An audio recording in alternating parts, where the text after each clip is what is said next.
Welcome to Omaha, where folks are lining up to get in tonight. And what a show they expect to see from one of the great pitchers in college baseball. Can throw strikes out there.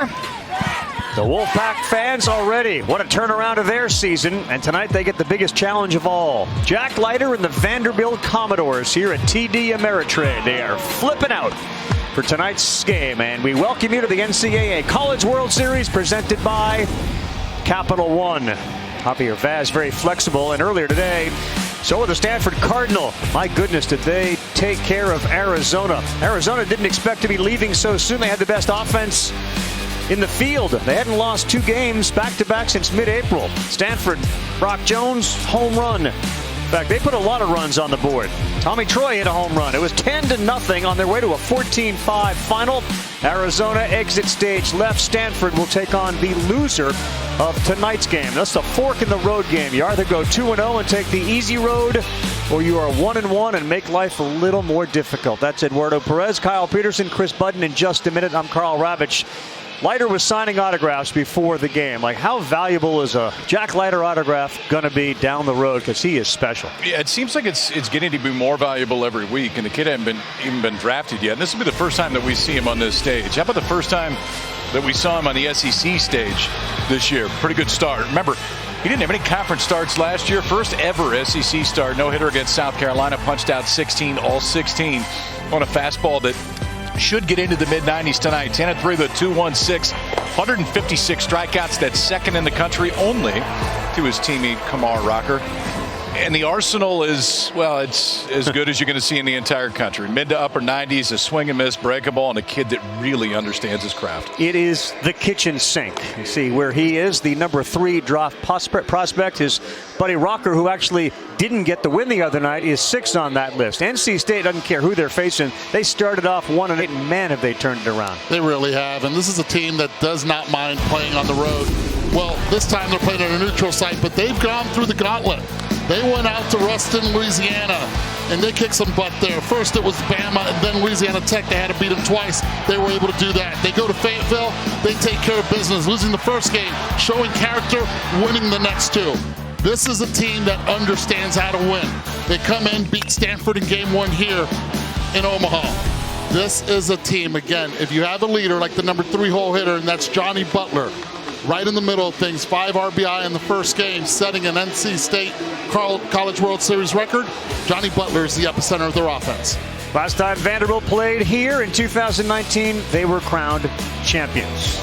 We'll talk with Chris Budden when we come back about the journey for Elliott Avent.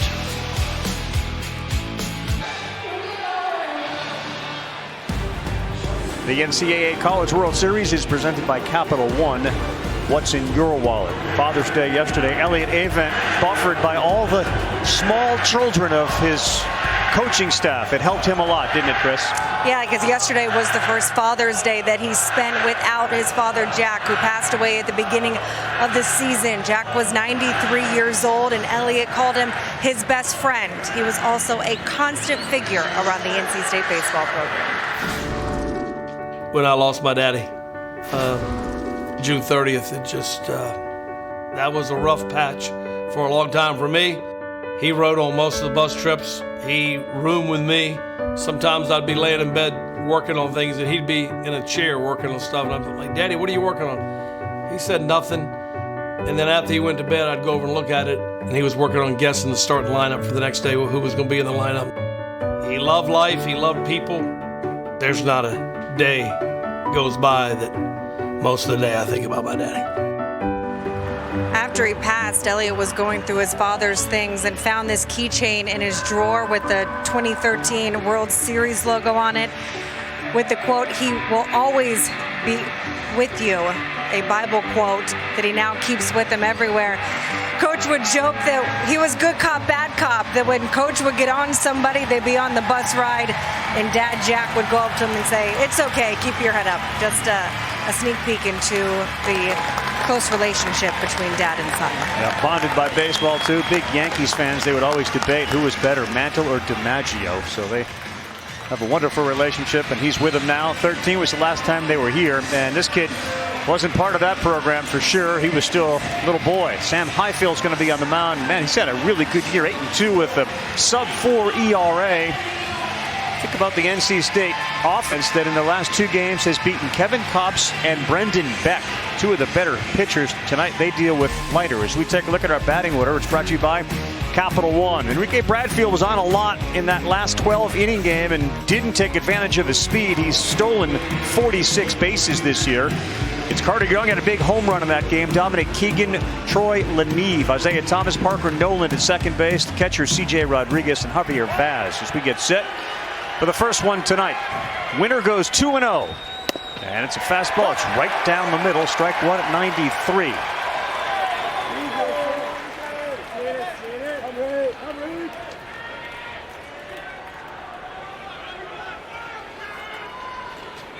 That's off the plate. What a year Bradfield had as a freshman. 6'1", 160 out of Hialeah, Florida. The first SEC Freshman of the Year for Vanderbilt since 2011.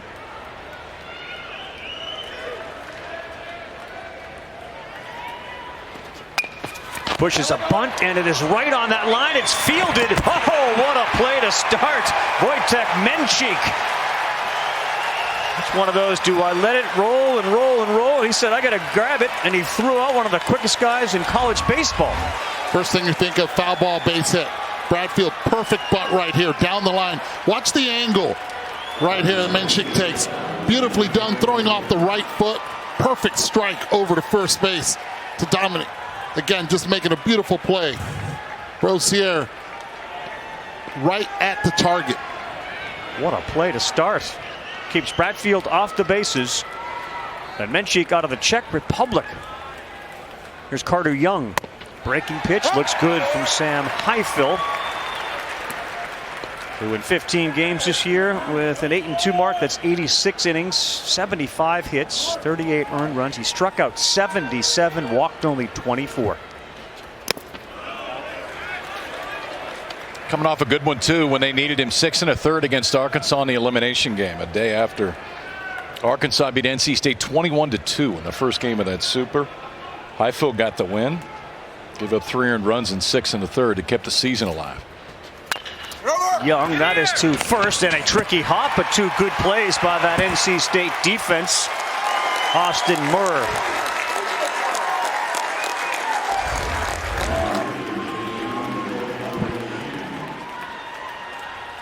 So that's Bradfield after he was thrown out. Gimpy on that leg of his. An unbelievable bunt. That was going to stay fair, and Menchik, a bare hand play at third to get things going tonight. If Bradfield gets a bunt down the third baseline, you don't throw him out. It doesn't happen. In situations like that, Menchik made one whale of a play to start this thing. Here's Dominic Keegan, and this one into center field. It's going to get down. The first hit of the night comes from the first baseman, Dominic Keegan, out of Methuen, Massachusetts. Had a rough time in the field in the first game for Vanderbilt over at first base. A couple of balls bounced up and off his chest. Vanderbilt survived that game. They made 3 errors and won in 12. In that victory against Arizona, 9 players had at least a hit. 6 different guys scored. They used 3 relievers, the 3M boys, Maldonado, Murphy, McIlvain, who went 6 1/3 and gave up just 1 run. More than just rocker and Leiter to this club. Here is LaNeve. Fastball misses.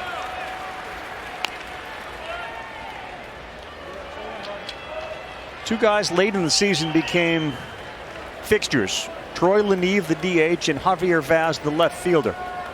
They dealt with some injuries both to position players and pitchers. And the left-handed bats have solidified the offense. It's a changeup down, and it's 2-0.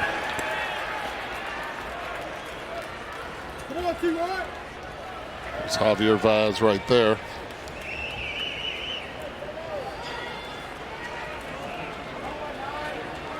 Six homers, 22 runs batted in for LaNeve. 6 foot, 210 pounder. That's a good pitch. 2 balls and a strike. You want to make a 2-0 pitch on a cleanup hitter. That's exactly what you want to do. Just hit that spot outside corner. Challenge him to go the other way with it.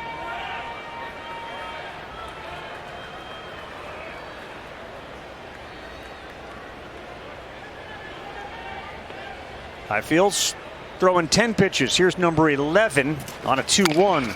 And he rolls it over to the second baseman. That's JT Jarrett. Not a problem. Good inning for Highfield. He gives up just a hit. And we'll see this NC State Wolfpack offense for the first time tonight when we come back. I think the number one thing that they've said is, yes, it's a big moment, but don't make a bigger deal of it than it really is. And Walker Buehler, he kind of had a message to the team. He said adrenaline is like Vanderbilt's steroids sometimes, because you can really use the adrenaline of a high leverage game, high leverage situation to your advantage and kind of elevate your game. You could tap into such a vast amount of resource when it comes to major league pitchers that pitched at Vanderbilt, including Walker Buehler and Sonny Gray and David Price, and the list goes on. And now the next great one here is Jack Leiter. An incredible season, 10-3, and he throws more than just 2 pitches or 3 pitches. Yeah, we could see 4 tonight. 2 different breaking balls, a curveball and a slider, a fastball that's been to upper 90s, and a changeup that is continuing to get better. The fastball's electric. It's as good a fastball as I've seen at the collegiate level.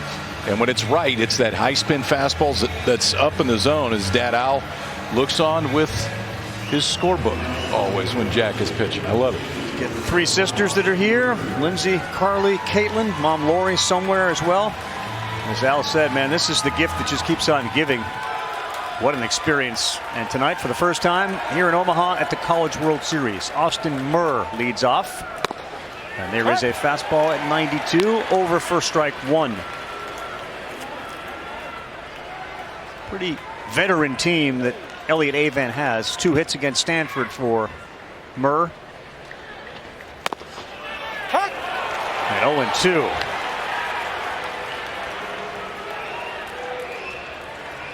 He was joking the other day. I got 9 guys. Whoever's the 10th guy on my team, unfortunately, not going to see a lot of action. He has used the same lineup forever.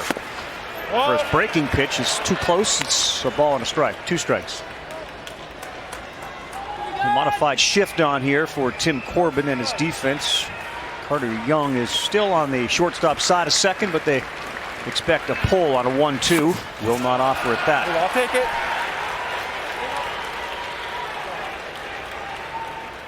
It's a really good take right there. The cloud's been a factor early on. Why? Because at this time, it's when the shades play a big part of this ballpark. 2-2 to the leadoff hitter. Outside. Just outside, 3-2. It's a good call. Billy Van Raphorst is our home plate umpire tonight. And after starting 0-2, count full. That's off.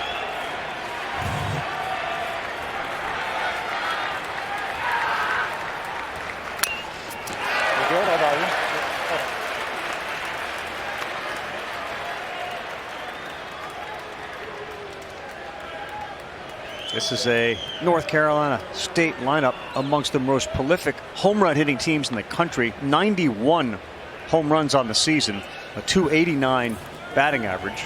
They are terrific with runners on and bases loaded situations.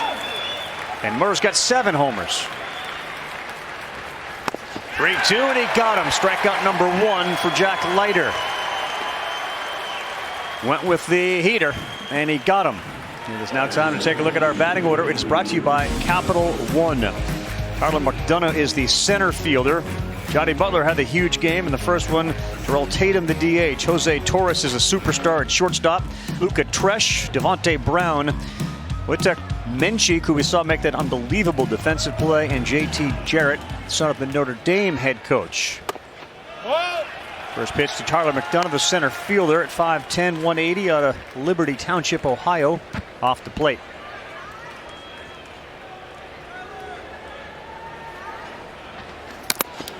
You did. Called strike on the swing, and C.J. Rodriguez can't find the baseball right next to his right foot. McDonough and Tresh in the lineup both have 15 home runs. Gonzalez right in on the edge of the grass at third base.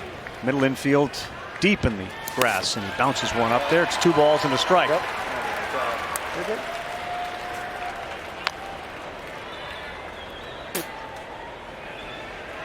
It was a week off they gave for Leiter this season when it appeared as if he was perhaps just feeling the effects of a full season.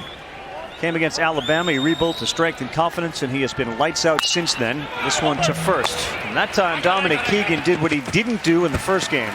He backed up, and he let that ball take a favorable hop. The other night, he kind of got stuck and took 2 off the chest. Make the adjustment. Learn from your mistakes. Has a tendency of starting off in a squat position at first base. Originally a catcher. That first step, taking it back, is the right one. And the best part about it, no one on base if you're Vandy against Johnny Butler, who's at the plate. 385, 14 homers, and right at the knees for a called strike 1, 93 miles an hour.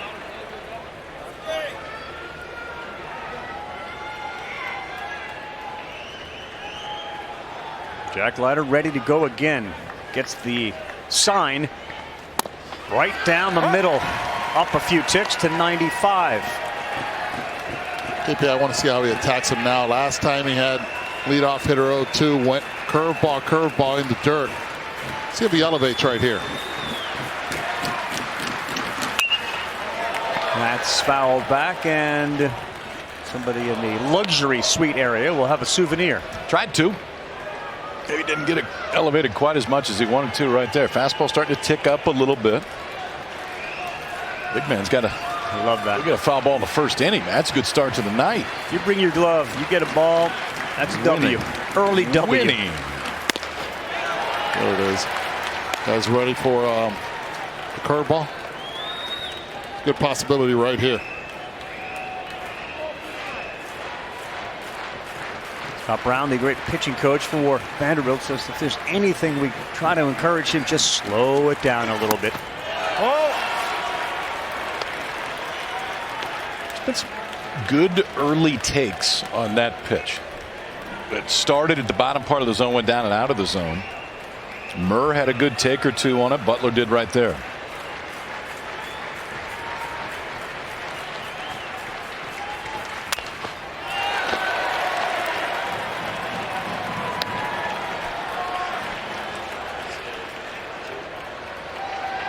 Think about all the pitchers, and I mentioned a few of them. They all, by the way, don't have what Leiter does as a freshman. None of them brought to the Vanderbilt program what he brought. It's a maturity. It comes from growing up around ballparks, being coached by a dad, a couple of uncles that went to the majors, and now we're full again. Both 3-2 counts started off 0-2. The takes are good and they're real so far, KP. Yeah, and I think that's an approach. It's a good approach to take against Leiter. It is a fair amount of walks. I mean, 41 walks in 96 innings this year.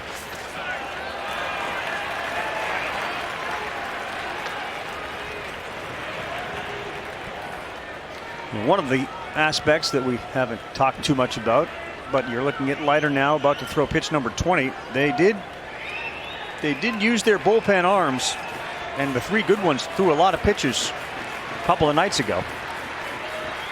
On the 3-2, got him swinging. Leiter picks up strikeout number 2, and a good start. Put the pen in the mouth, give it a little clap, and exit stage left for Sis. 0-0 after 1. Got the key to the city. Can't nobody do it like we can. So come on and ride with me. We got the key to the city.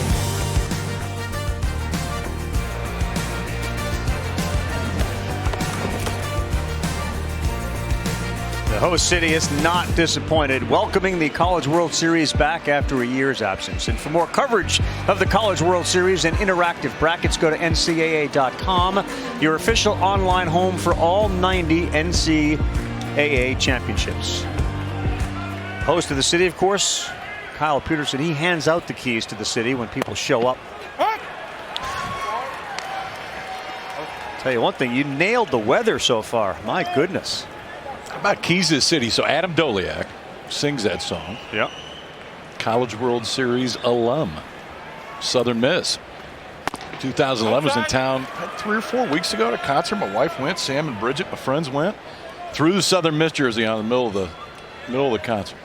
He threw Southern Miss right? jersey. He's still a huge college baseball fan. Yeah. 1-1, Isaiah Thomas has popped up. That is the Sun field. Butler shading the eyes, and he finds the ball. And he's there to make the play. So you mentioned a lot of folks that went. Were you doing a game on the on the LFH? Yep. I was in fact doing a game. Live from home? Yep. Got the updates from Julie, but was not there.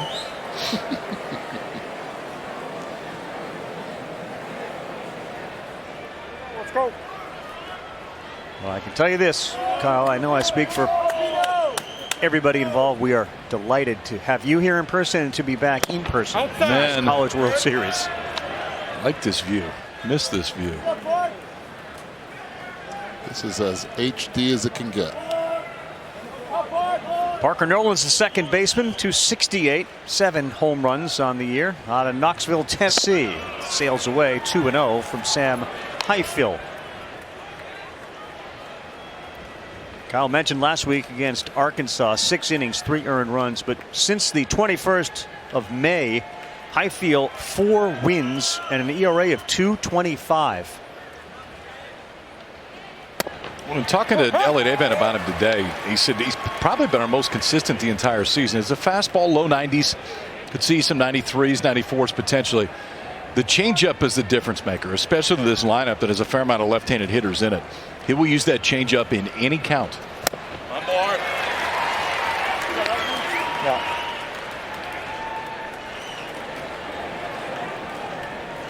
Got a little. What are those Necco wafers? I haven't seen those in forever.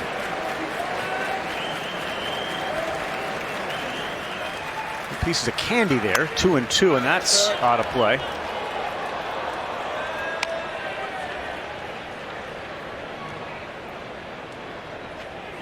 Vandy has gone 2-0 in each of their 3 times that they have been here to reach the College World Series finals. And that, believe it or not, the other night was the first extra inning game since 2014. They had played 12 of them. Another foul ball. And in that game in 2014, it was Vanderbilt again. They beat Texas that year 4-3-10. On their way to a World Series championship 14 and 19. Virginia's 1-0. They won it in 2015. They'll be on the field tomorrow.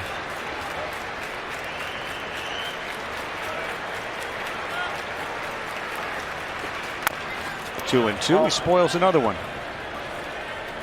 Tell you what, he's gone fastball, changeup combination so far in this at bat, and that one throwing it in glove side, finally being able to get it there. Speeds the bat up now. Don't be surprised right here. The good nasty changeup follows that fastball in.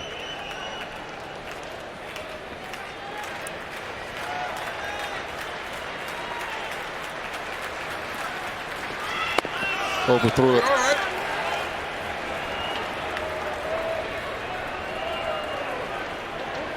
The offensive hero for Vanderbilt in their win the other night was Jason Gonzalez. He's the third baseman, and he bats 9th.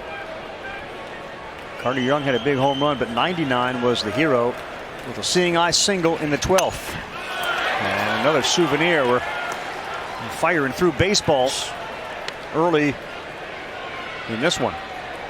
There we go.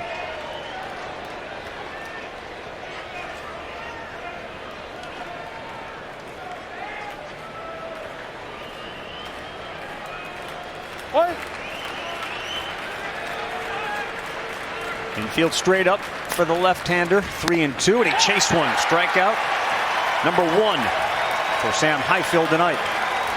It kind of felt like, so he's fastball in, changeup away, fastball away, changeup away. I mean, just pounding the zone time after time. That Nolan's so used to seeing strikes right here that he goes after one that's out of the zone. Elevated fastball, which you won't see Highfill do nearly as much as you'll see Leiter do. He'll work the bottom of the zone just a little bit more, but Nolan couldn't hold up there for a strikeout of the night. But that's the first thing they tell you. The approach that you want against Highfill. And that's go in and look and make him throw the pitch up. Right. And when you make him throw the pitch up, you're going to chase out of the zone up. And the reason they want you to make him bring it up is because of the changeup. Down. That one misses. It's 1-1 to C.J. Rodriguez, the catcher. So while it's 75 degrees tonight, Highfill in that game against Arkansas, temperatures were in the hundreds. The heat index was at triple digits. He did retire at one point 16 in a row. And that's against an Arkansas offense in Fayetteville. But he's capable of putting zeros up against the best.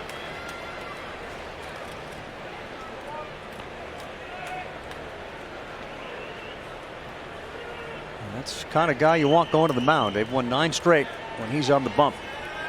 He's now away from getting through the second. That's a good pitch on the corner, 2-2.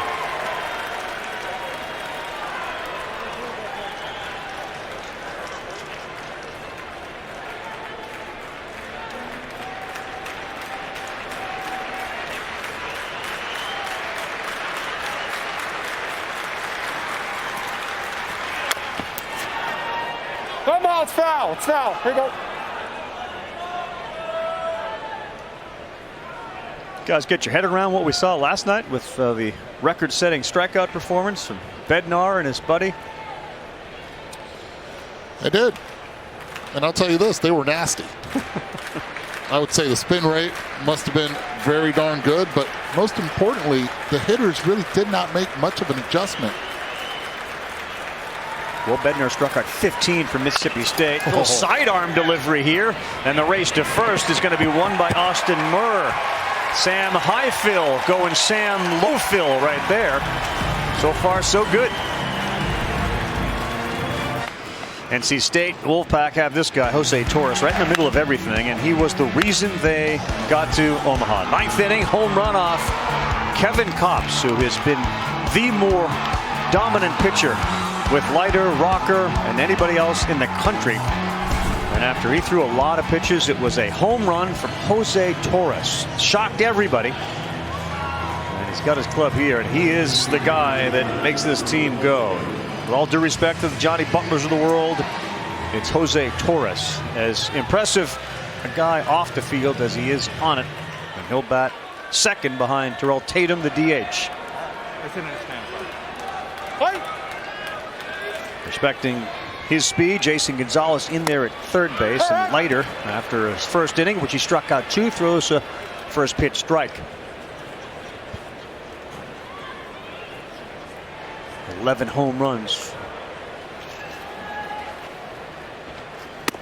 Ball. We watched that home run by Jose Torres in Fayetteville, but it took some failure for that to happen. He was the last out in the ACC championship. And he said, I learned from that moment. My Little League coach used to tell me, baseball is a game of failure.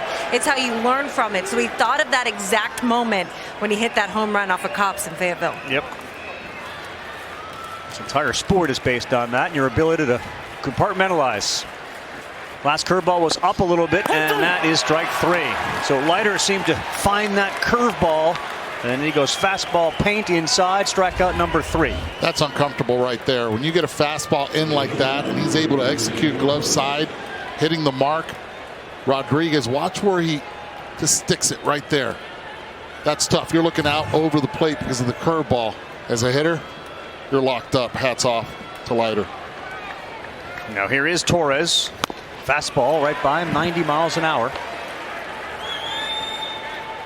Fastball's down a few ticks tonight. I mean, a lot of times you see Leiter, he'll sit 94, 97 for the entire time out there. Today he's been 90, 93 so far. It's effective. They haven't done anything with it. Of course, then he shows you 194. With movement. With probably some 96. serious movement. Take that, guy that's talking. Don't say that anymore. Remember, you're not at home anymore, and he can hear you. No LFH.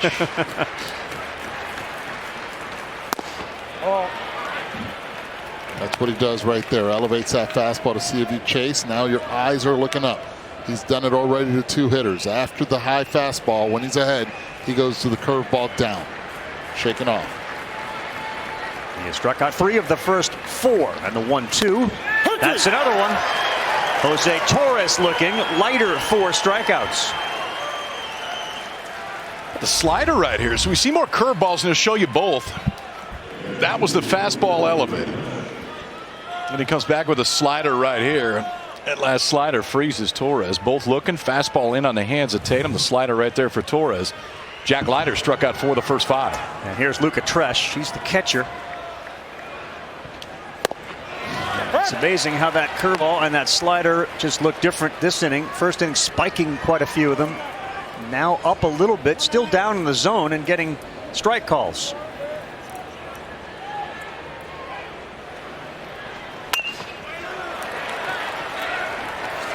Again, 0-2 count.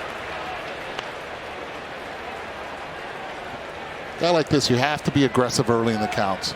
He's got too much in his back pocket. The fastball, the curveball. We've seen the slider. Works on a cutter and a change. He strikes out the side, and he has struck out 5 of the first 6 that he has seen. Underway through 2 at the College World Series.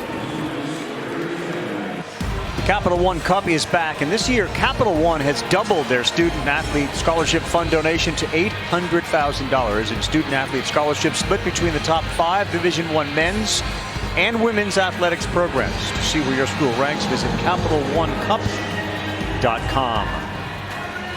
TD Ameritrade been hosting this thing since 2011, and here we are with Vanderbilt and NC State in the top of the 3rd. Both of these teams win their first game. You win tonight, you don't play again until Friday, and if you win Friday, you move into the College World Series finals.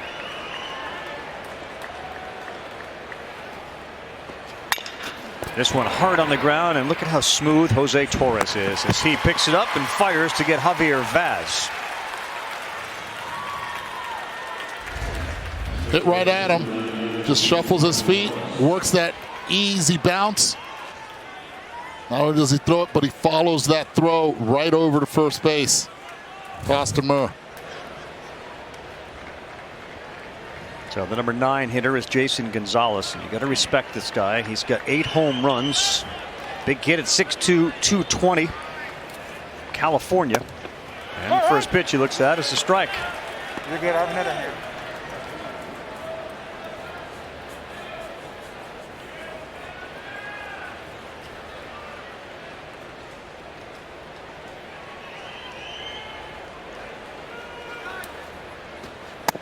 Outside.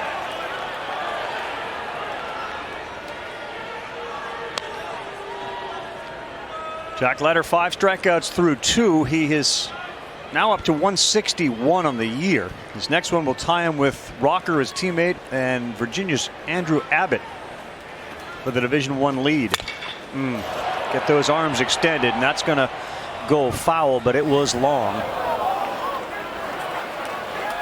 That's where he can get you too. But as much of Gonzalez's power is to right center as it is anywhere else in the field. We saw it 2 nights ago with that right center blast. The pitch that was actually middle in. He was able to bring his hands in strong enough to hit it that way. Oh, he gets the call, strike 3, and Gonzalez is gone. That's strikeout number 2 for Sam Highfill. Talking about the changeup of Highfill. This is the breaking ball, though. Get around the slider right there. Holds its line just enough for Luca Tresh to frame it up. Second strikeout, that one on the slider. One time through the lineup has allowed just a single, a 2-out single to Keegan in the first. That's it. Only hit of the game. Enrique Bradfield thought he had a hit. He laid down an ideal bunt. And a third baseman, Wojtek Menchik, who is in considerably, anticipating perhaps another one, made a great play. I think that's the key word, anticipation. You have to be able to do that if you're a third baseman. You're playing in like that. You're challenging the best of bunters. That go ahead. I challenge you to be able to get it by. Dead in the baseball. So far, Menchik up 1-0 on Bradfield. Held up 2-1.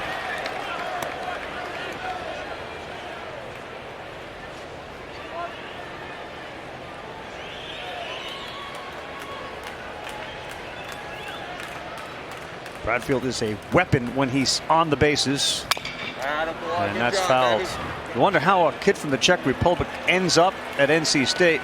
His So Menchik was playing with an international team. A Pro 5 was the name of it. And during COVID, Elliot Avent and company were like, we're looking for teams to play.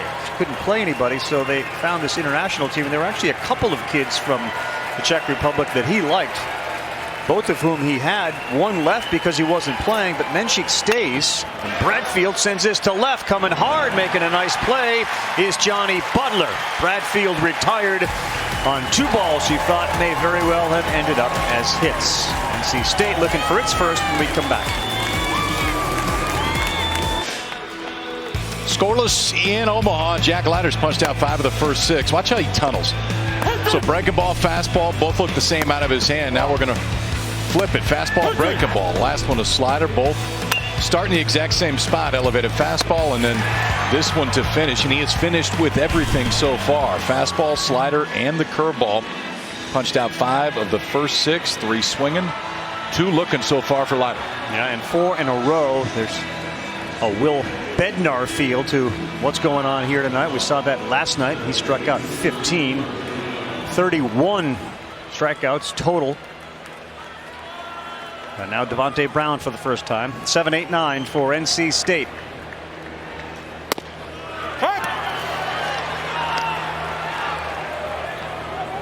Go 76, and we've seen 94 from the 21-year-old Leiter out of Summit, New Jersey.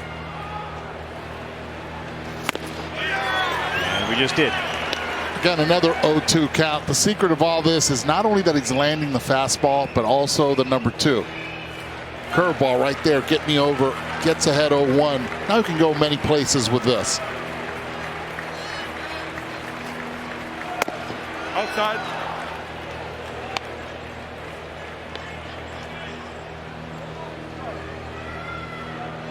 You grow up the son of a major leaguer in a lot of clubhouses early. Of course, he played with Toronto, he played with the Mets, he played with the Yankees down in Florida as well, so that's off.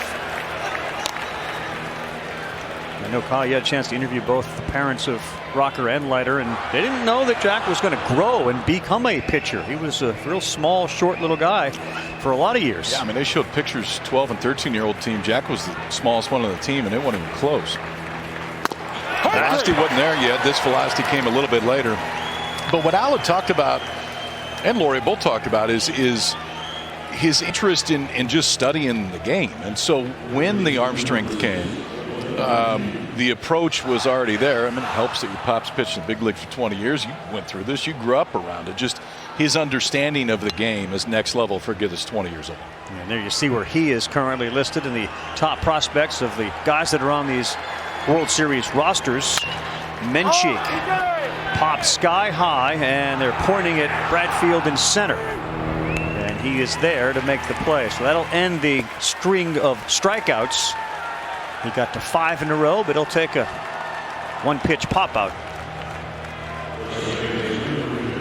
Now we see Dad in the stands. He's always here watching and charting every game. I asked Jack, like, how much do they talk about baseball? He said, well, the great thing is he knows when I'm having a bad day, you got to leave me alone. We don't talk about it. We don't go over it. He goes, but there are times where I just want to go through a start, and he'll sit there and go through each pitch with me, kind of understanding my mindset. Well, this is a hamburger helper inning for Leiter. A real quick one with a couple of pop-outs. See, Stab likes that. All right, we just bought ourselves another inning. We are in good shape, yeah. Welcome back to the NCAA College World Series presented by Capital One. Responsible for the production tonight, Scott Johnson, the director. Scott Gustafson from the back bench, nailing it so far to the top of the 4th in a 0-0 game. Chris Budden, Kyle Peterson, Eduardo Perez, Carl Ravitch. Outside. Ball 1 to start the 4th. It'll be Carter Young, followed by Dominic Keegan and Troy Leneve. The only hit of the game off the bat of Dominic Keegan. 16 homers for Young, the shortstop. That's a great changeup, and he's ahead of it. It's 1-1. It was a big 2-run go-ahead home run in the 7th inning against Arizona. They then tied it in the 9th, and we ended in the 12th. And Arizona losing today, they are done here in Omaha.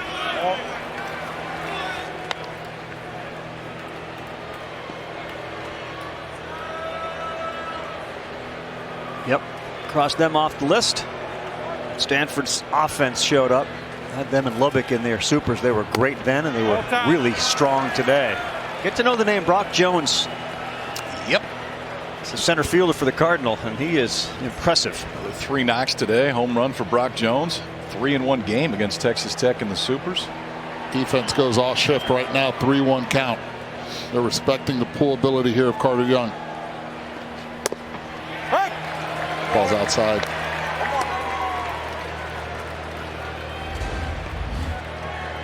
Watch the plate.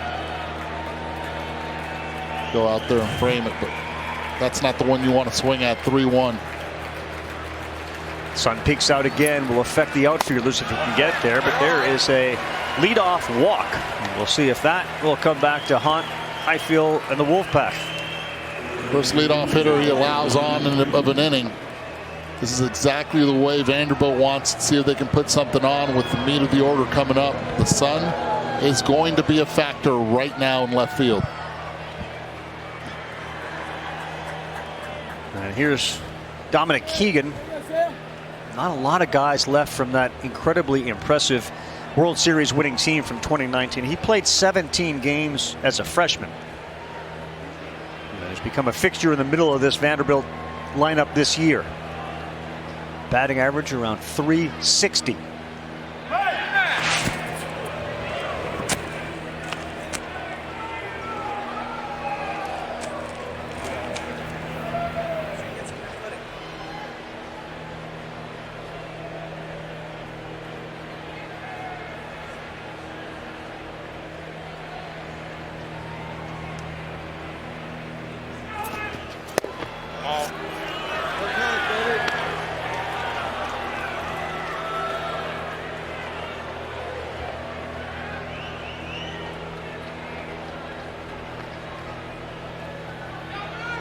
Three postseason appearances for Highfill against Georgia Tech, 6 1/3, 1 run.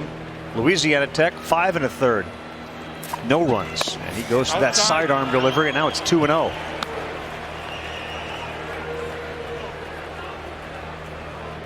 The way Leiter has started, just know it feels like runs are going to be at a premium tonight. Push 1 or 2 across. NC State will be feeling it as long as that guy keeps throwing the way he's throwing.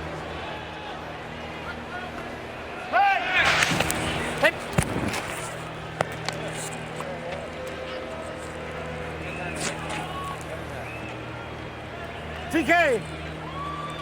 Nobody out. Saw Young look over to third base. That's where Tim Corbin is. He's the third base coach. He gives all the signs. Not going, and this ball is up in the air and towards the seats, and now going to get into them.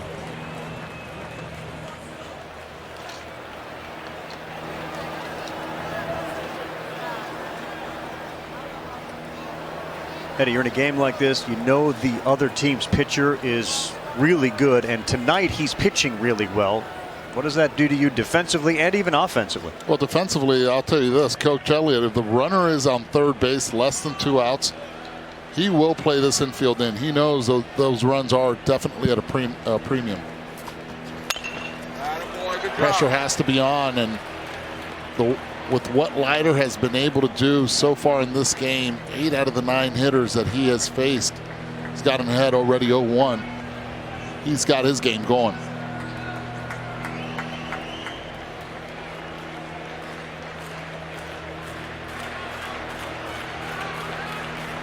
Leadoff man aboard in the 0-0 game in the 4th for Dominic Keegan.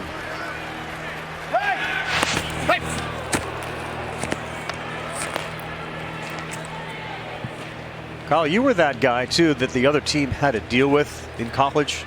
Like, Kyle's going to pitch great, but you also had to do that against other great pitchers. So what was your mindset? If you're Highfill, what's your mindset? I mean, listen, I think that it's not easy to do, but I think you got to take away a little bit who's on the other side on the mound, just because you can't do anything about it. Now you go into it knowing 2 may be enough today for whatever side that is. So that part of it comes back into play, but it just makes you lock in a little bit more. The 3rd time he's gone down to that arm angle. He's shown you few different pitches. That time goes to slider. Keegan can't hold up. Third strikeout of the game for Highfill.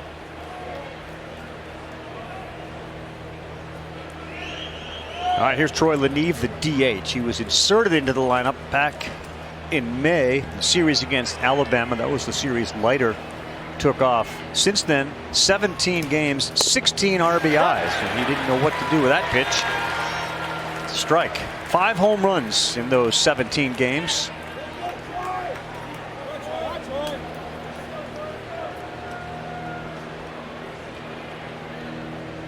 The outfield respects the power of the big left-hander who stands 6 feet 210. Young has 9 steals. He's not going there, and that's high. 1-1.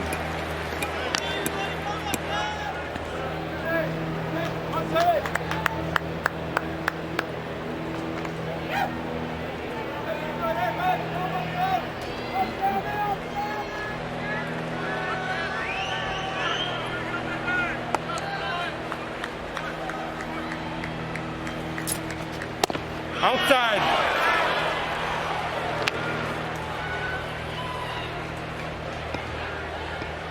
He's been going to the 2-0 changeup when he falls behind right here, 2-1. Hasn't been able to land it consistently. See what he does.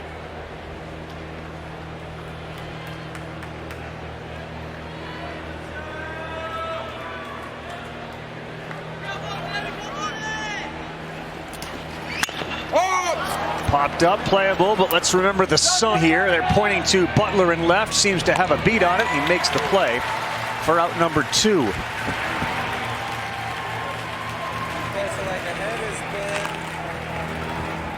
Went sunglasses down. I know you were talking with Elliott Avent today. Maybe we just kind of flip him down once we find out where the ball is. Yeah, and again, those high fly balls right now, those are pretty easy to see. That's above the sun from his angle. It's the line drive that left fielders here have an issue with traditionally because of the shadows, and when it's a line drive, exit velocity is a little higher, and you can't really tell the depth perception of the ball, especially when it's right in the sun that's been there for years. Yeah, it's been around for a while. Yeah, it's been around. Sneaky, that son.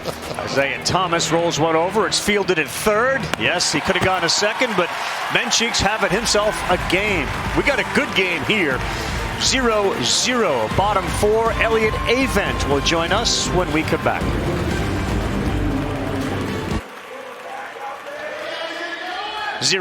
Bottom 4. Elliott Avent loves this part of the night when he can get that headset working well and he can communicate with us up here in the booth. There you go.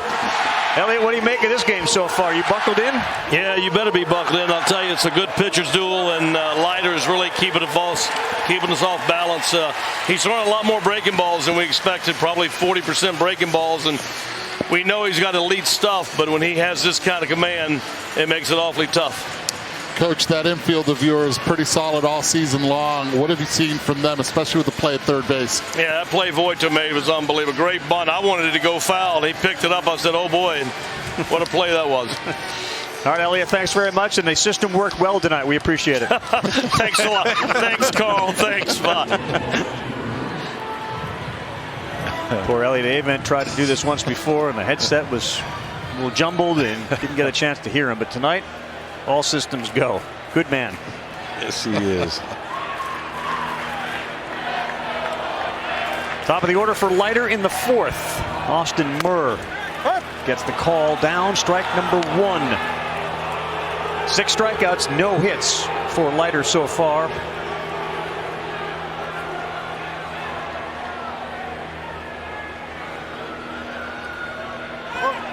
Square to bunt. That's going to go foul. He had a great idea there. They had a shift on. It was only Jason Gonzalez. He had no chance if he was able to keep that fair. And I love that approach right there from Murray. I mean, NC State hadn't had a base runner on all day. You got your leadoff man up to start here the 4th inning. He was taking a chance, maybe trying to be a little bit too fine right there, because if you just get it down that way, it's a base hit.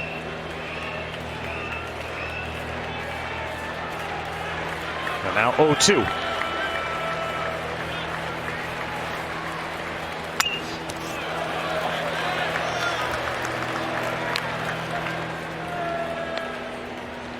It's interesting. So Elliott said, I think he's throwing more curveballs than we expected. So that's the game plan that they assumed that Vanderbilt would have going in.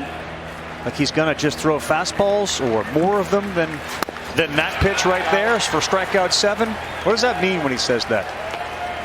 Well, I mean, it's just a scouting report coming in. You look at tendencies over the course of the season and what Jack Leiter has thrown, and he throws a lot of fastballs because the fastball is usually elite. It's been very good today. Velocity hasn't been what we've seen his top be this year, but the curveball's been great. He's thrown a ton of strikes. I mean, look at that. First pitch strikes to 9 out of 10. And Eddie, you were talking about it. It seemed for a while there he was going 0-2 on 4 or 5 guys in a row. That's the pitch right there. That's a difference maker. So far, when he has been able to start with the curveball for a strike 0-1, he comes right back at you with the fastball up in the zone. Let's see how he approaches it now with the second time around the lineup. And he changes it up.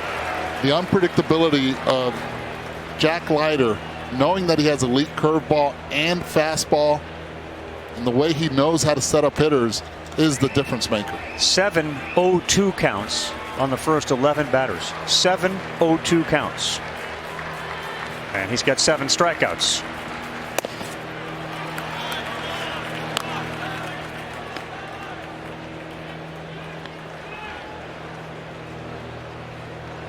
Of course, his dad, Al, major leaguer. Al's brothers, Mark and Kurt. Mark's son, Mark Jr., all major league roots. And a 1-2, and that's foul.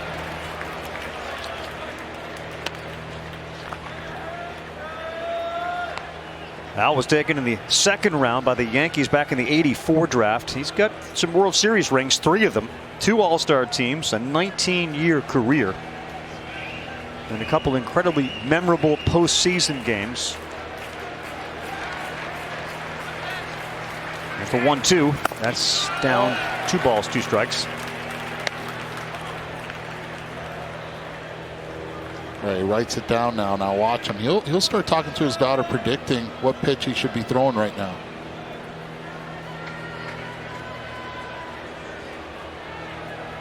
Only thing this one has not seen is a fastball hard in. Strikeout number 8 for Jack Leiter.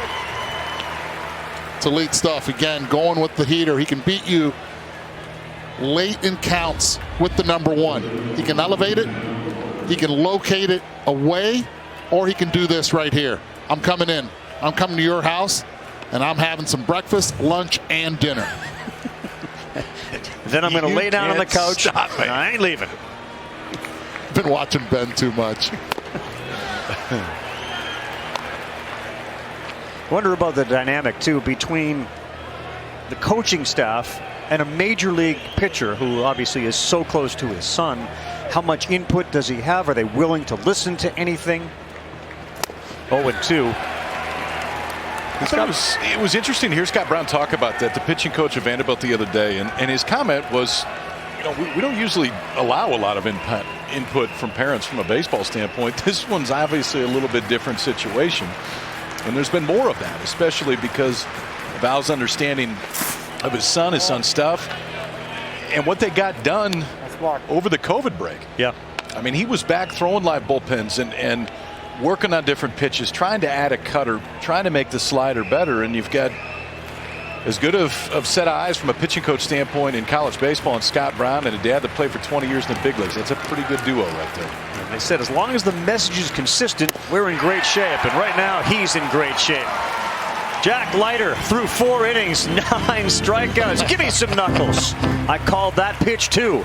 Both Leiters are on rolls. No hits, 9 strikeouts. Already a no-hitter to his name. By the way, Dad, 19-year Major League career at C-A-R-E-E-R. Threw a no-hitter in his 8th start for the Marlins back in '96. And lo and behold, son Jack did in his 8th career start. Showed you that as he broke into the SEC play. They have other things in common. They don't have the World Series rings. And Jack throws from the right side while Al threw from the left. Think back. You guys remember the 2000 World Series Game 5, Mets-Yankees? Remember how many pitches he threw at 8 2/3? I remember standing at his locker room after the game. 142 pitches. He was toast. An heroic effort in a game that Andy Pettitte and the Yankees ended up winning, but 142 pitches. I don't think Jack's going to throw that many tonight. Just going to go out on a limb. Sam Highfill has been outstanding as well. He has not given up anything, and he is pouring strikes in. Only one hit in this game. Came from Dominic Keegan in the first inning. And other than that, if you're looking for offense, you got to find another ballpark.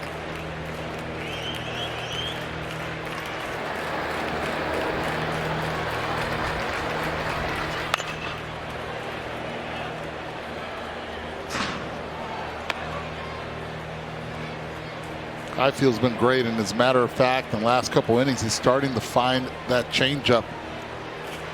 Been throwing it when he's behind in counts.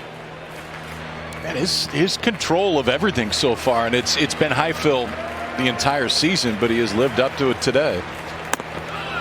That's high. You know, we're in the fifth inning already. Let's not forget, too, what has made NC State so good is guys like Evan Justice, who closes, Chris Villeman, who is available and crazy good out of the bullpen, and Matt Willitson, who's also in the bullpen. They have some power arms after Highfill. Look out.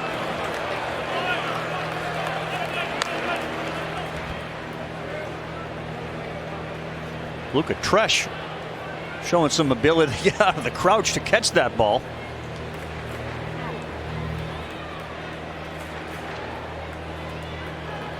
Justice was a starter. They moved him at the end of March. 12 saves. And a 2-2. That's better. A changeup. Strikeout number 4.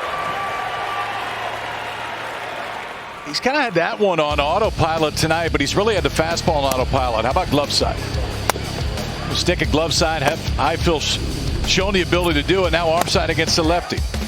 Got a little bit of arm side run, not much. He pretty much stays where he starts it, but the ability to control fastball on both sides of the plate, and then that one. Throw the changeup down and away. It looks like a strike. Everything going away from the left-handed barrel. Highfill has been on point tonight. Just one hit allowed, 2 base runners total.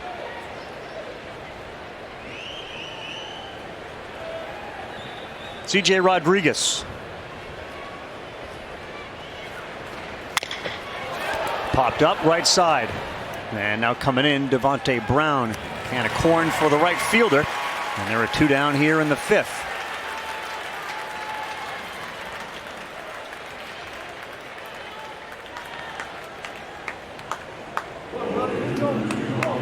Due to the power conferences in college baseball, Avent has been at NC State for a long time, and of course Vanderbilt in the SEC. Arkansas was the overall #1 seed, and we haven't seen the overall #1 seed win a College World Series in what feels like forever. Was it Miami? 99. So as great as it is to win the SEC, and hard for the overall one to win it all. Outside. 1 ball, 1 strike to Javier Vaz.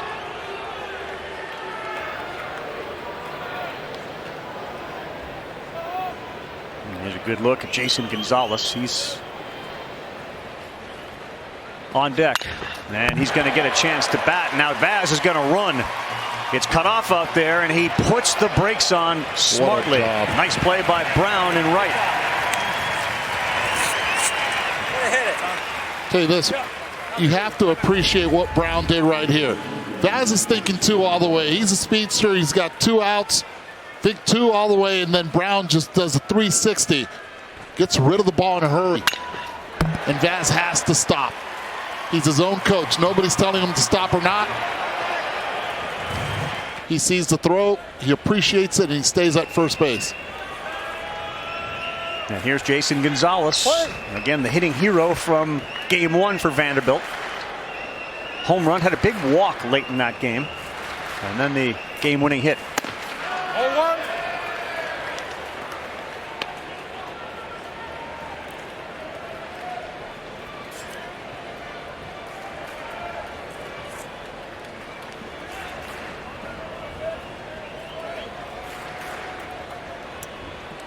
Wind is blowing from left field to right field tonight.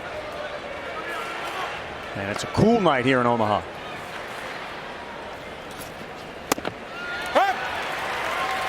Been pitching him away in the first at-bat, and now in this at-bat right here. Outfield and center field. Tyler McDonald playing just a tad too shallow with 2 outs and a runner at first.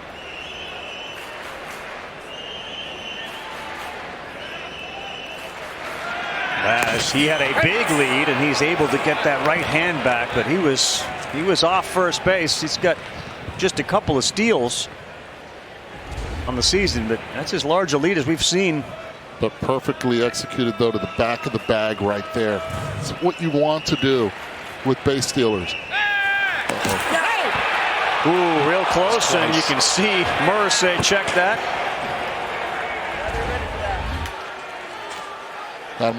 Got him in the air. Yeah, got him in the air, but watch again. Slides to the back of the bag. I think he's safe from this angle.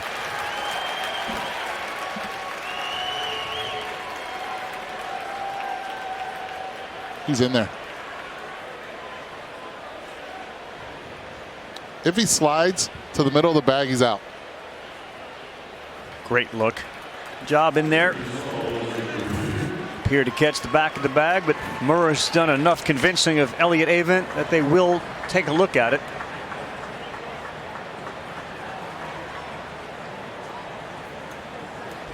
It's one of the common mistakes that you make as a base stealer.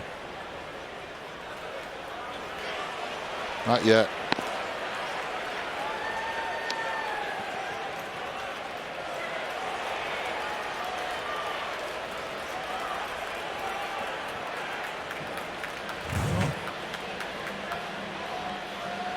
If he clipped his nails today, he's out. Yeah, I don't think you can overturn it. I mean, No, you can't. I think if he was safe, he stays safe. If he was out, he stays out. It looked that close when he was going back. You can't tell when the dust starts flying where exactly when that hand is on the base. But that actually teaches him a lesson right there of when you're taking your lead, you cannot.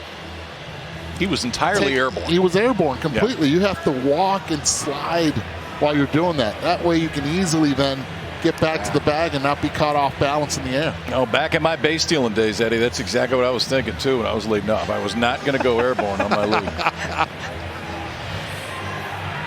Valuable lesson you learned. Like, how high did you get when you would get airborne? I mean, sometimes it was a game. I just don't want to see how high I could get. Just try to coax a throw over there sometimes. You weren't fast at all, ever? No. Not even covering first on a ground ball to first? No. No, I wasn't. Nope. My speed left me pretty quick. Vaz will start to drift off of first. He came up with the second hit of the game, and it's a 1-1 count to Jason Gonzalez. He goes sidearm, and that's a ground ball right to Torres, and an easy underhand flip to JT Jarrett. Tim Corbin, head coach of Vanderbilt. He'll join us when we come back.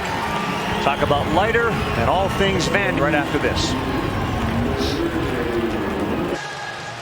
No hits for NC State. Vanderbilt has 2, but there's no runs on the board, and Tim Corbin joins us now. Coach, we can talk about Leiter, but I'd rather focus on your offense here. You haven't been able to generate anything against Highfill. He's been really good. What would you like to see your offense do? Well, strike the ball early. I mean, he's getting the count, so he's making it difficult on us. Then been able to mix and dump the breaking ball in there. So we're just going to have to get some base runners some way, somehow. Corbs, obviously Jack's first start in this environment. What have you seen so far?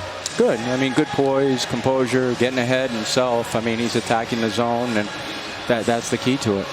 All right, Corbs, thanks very much. We appreciate it. Yep. Thank you. College World Series championships in 14 and 19 for Tim Corbin. 19th year at Vanderbilt, and their 5th College World Series appearance in their last 10 years. Story of the night is right there.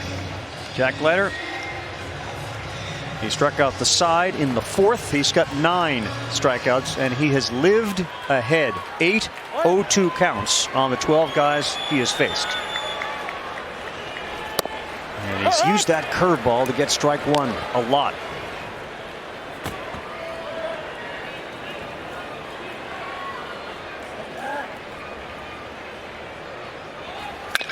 That ball is hammered to right field. That is a home run and a huge bat flip from Terrell Tatum. His 12th of the year. The Pack strike first. Their first hit, a home run.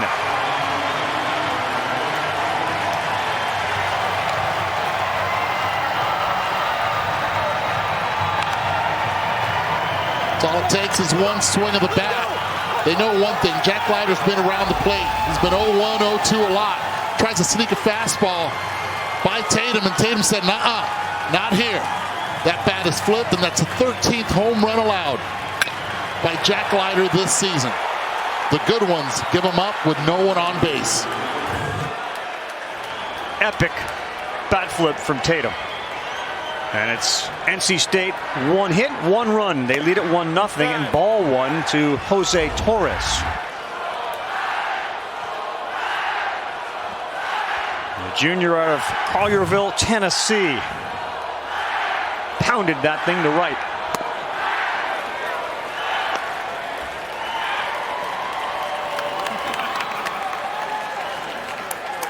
Six guys in this NC State lineup with double-digit home runs this year.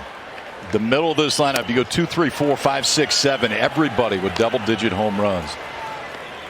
That one just about ended up on a concourse. It was mashed there. And that's the thing with Leiter this year, right? Coming into this, he'd given up 41, coming into this inning, 41 hits in 100 innings this year.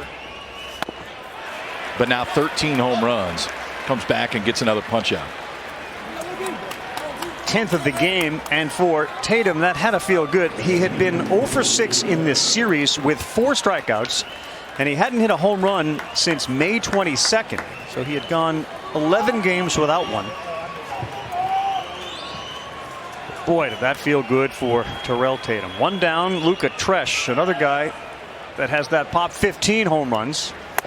Outside. And that was loud.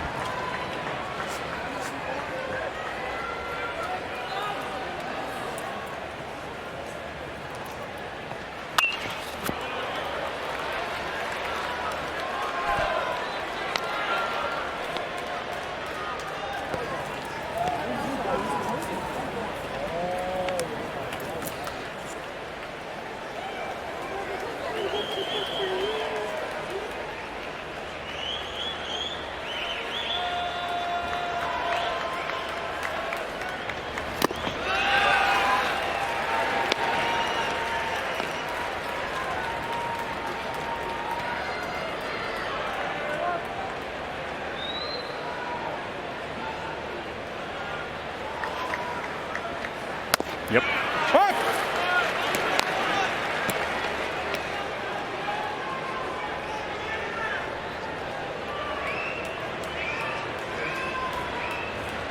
Luca Tresh has a cousin. Tom Tresh was his name. Major League fans may remember him from the 60s. As this one is set back over our heads. Tom Tresh hit 153 home runs when he played for the Yankees and Tigers from 61 to 69. 4 years of at least 20 bombs. And he was the 1962 Rookie of the Year. That's hit hard, but on a line that's caught by Young. It's short for the second out.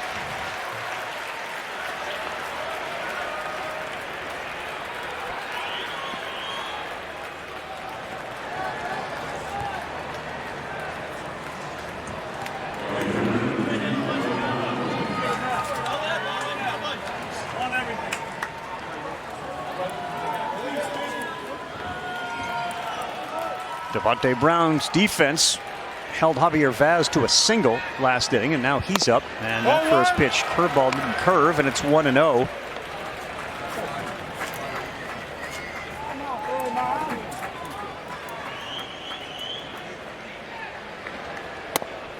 I thought what Corp said about Elliott Avent's team was interesting too. He said, you know, they're 19-4 away from home.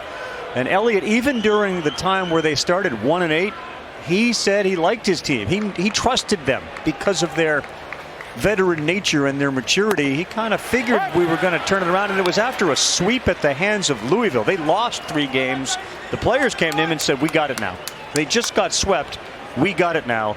and then they went on a roll. Yeah, they were right, too. And the other thing is there wasn't like a bunch of wholesale changes.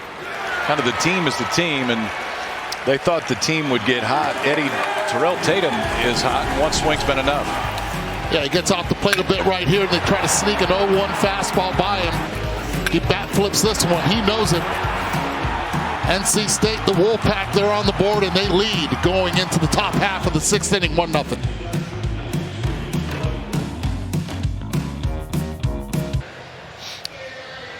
Welcome back, everyone. The NCAA College World Series presented by Capital One. KP, Eduardo Perez, Carl Ravitch up here, Chris Budden down on the field. And what a game we have tonight. 1-0 NC State. Stanford has left the building, and they will get the loser of this game. Mississippi State and Virginia tomorrow night.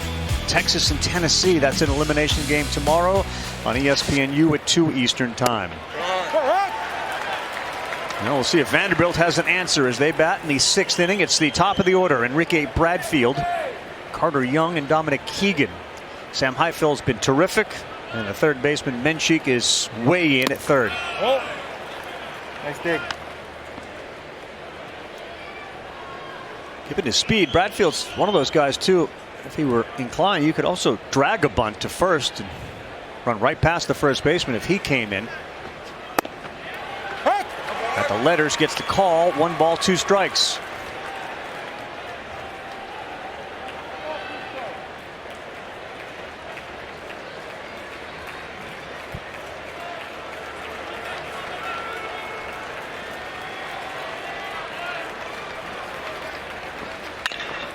And this one down the line and right, tailing towards the seats, and it's going to get there. Bradfield got on top of one, but he hooked it.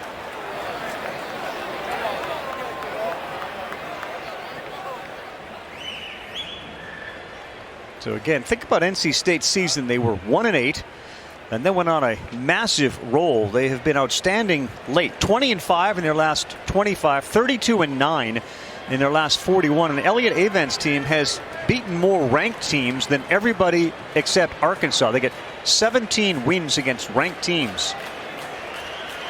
They know they belong here, and they belong in the conversation for best in the country in spite of that start. Yeah, Carl, there wasn't this aha moment halfway through the season when they started to go on a run. It's a team that's always had a confidence, but then you go into Ruston, Louisiana, and you win at the Love Shack, and then you knock off the #1 team in the country. That confidence just continues to build. And they told me 2 years ago when they started 19-0, they ended up not even making it out of a regional. So you can have a great start and fizzle out. Doesn't mean anything if you can't be here in Omaha.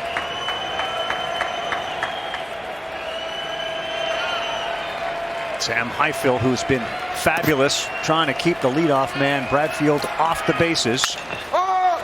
And it looks like he'll be able to do it. If Butler can find it, he does. And Highfill will keep Bradfield off the bases. Sam Highfill keeps rolling along here for NC State.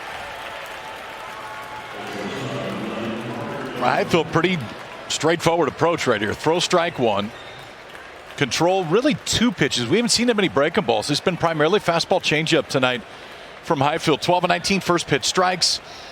But the difference maker is the confidence to throw the changeup in any count. If he's down to finish a guy off, he's done it in both spots. Strike #1 to Carter Young.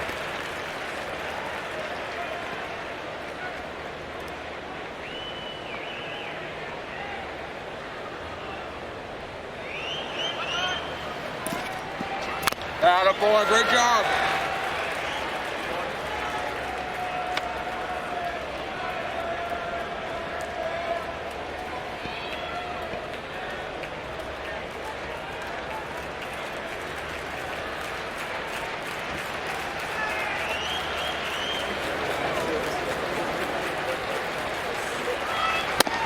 Another strikeout and a great reaction from Luca Tresh behind home plate. Strikeout number 5 for Sam Highfill. Tuesday night, ESPN, focused on the NBA. 7 o'clock Eastern Time, Sports Center with Stephen A. 7:30, NBA Countdown. 8:30, NBA Draft Lottery. And then 9 o'clock tip-off for Game 1 of the Western Conference Finals.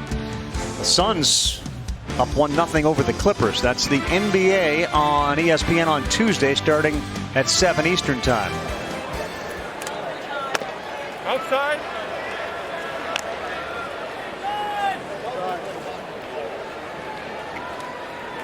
One home run, the difference in the game. Dominic Keegan singled and he struck out.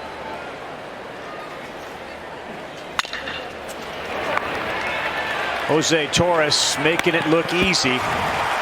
And Sam Highfill owning the night, silencing the Condors' bats. Has been great. Let's get crazy. Let's get loud. DJ turn me up and strong. Play me back my favorite song. Go ooh, ooh, ooh. 'Cause the party don't stop when the street lights on. Move your body from dusk till dawn. Like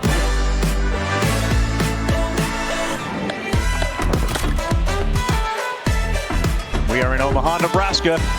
And there is your offensive star of the night. Terrell Tatum, a blast in the 5th inning. It's 1-0. That's their only hit of the game. It was a no-doubt home run deep into the seats in right. And Leiter's first pitch now in the bottom of the 6th, strike 1. Wojtek Menchik, JT Jarrett, and then back to the top of the order.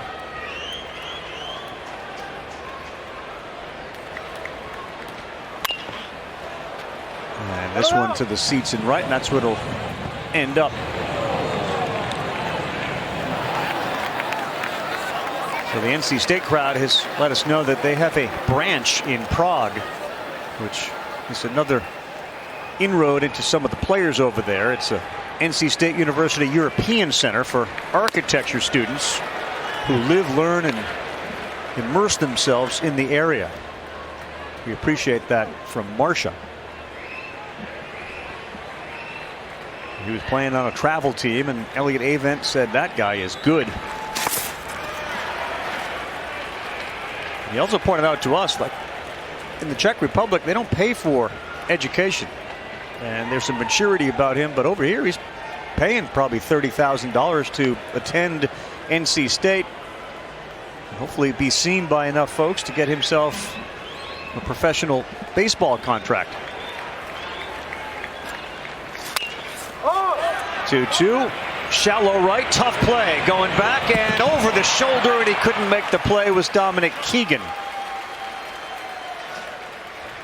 Ball just outran him. He kept trying to chase it down and couldn't get there. Wind's blown out a little bit towards right field and just continues to go out there. You see a lot of first basemen actually alligator armed that one, but he did not. Just wasn't able to get him.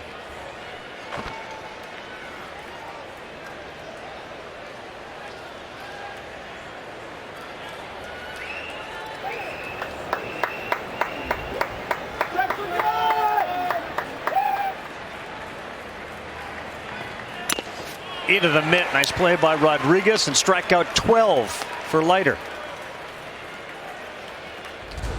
I mean, we've talked about it plenty today. It's just the approach is elevated fastball and a breaking ball right behind it. It's just not easy to get on top of it.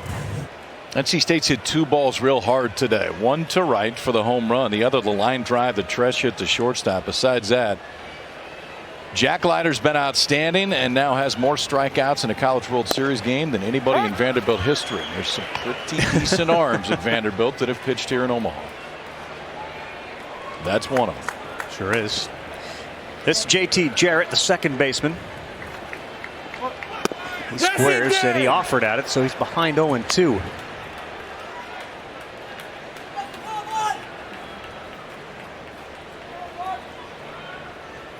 Dad's the head man at Notre Dame. Notre Dame was awfully impressive this year, and in their super regional,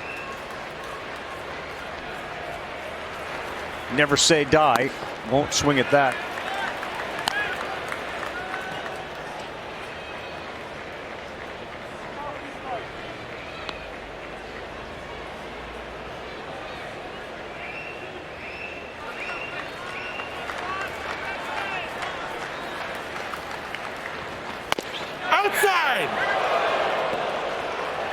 Close pitch right there, close take.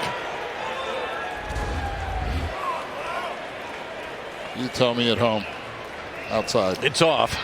It's off. It's exactly where you want to throw it. 1-2. Outside. Billy Van Rapport's home plate umpire on both of those. And there would be plenty of days that both of those pitches would be called a strike. Now both miss, and JT Jarrett has worked it to 3-2.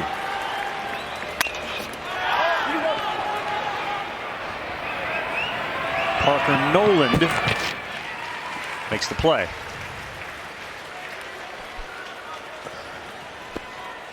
So he hasn't played much because he's been banged up, but he's owned the Dodgers. Fernando Tatis and the Padres get set to take on LA, and he's in the lineup. Which is good news for our buddy Jason Benetti, Tim Kirchin, and Jessica Mendoza. They'll have that game as soon as we are done. But Tatis in the lineup for the Padres, so stay tuned for that. Yu Darvish on the mound as well in that game against Leo Urias. Should be a good one. Should be. Just happens to be every time he gets banged up and he comes back, it seems to be like it's the Dodgers they're playing against. That's true, and he hits home runs. 1 ball, 1 strike to Austin Murr. He struck out twice, 326 average, 16 doubles, 3 triples. Try to get one in the gap here at cavernous TD Ameritrade. Ball's down.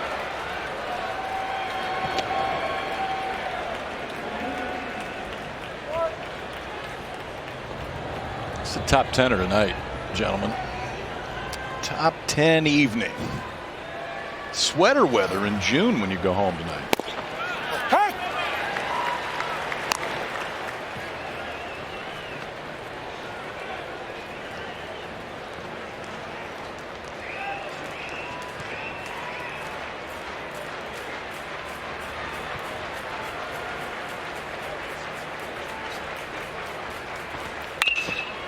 2-2, elevated left field.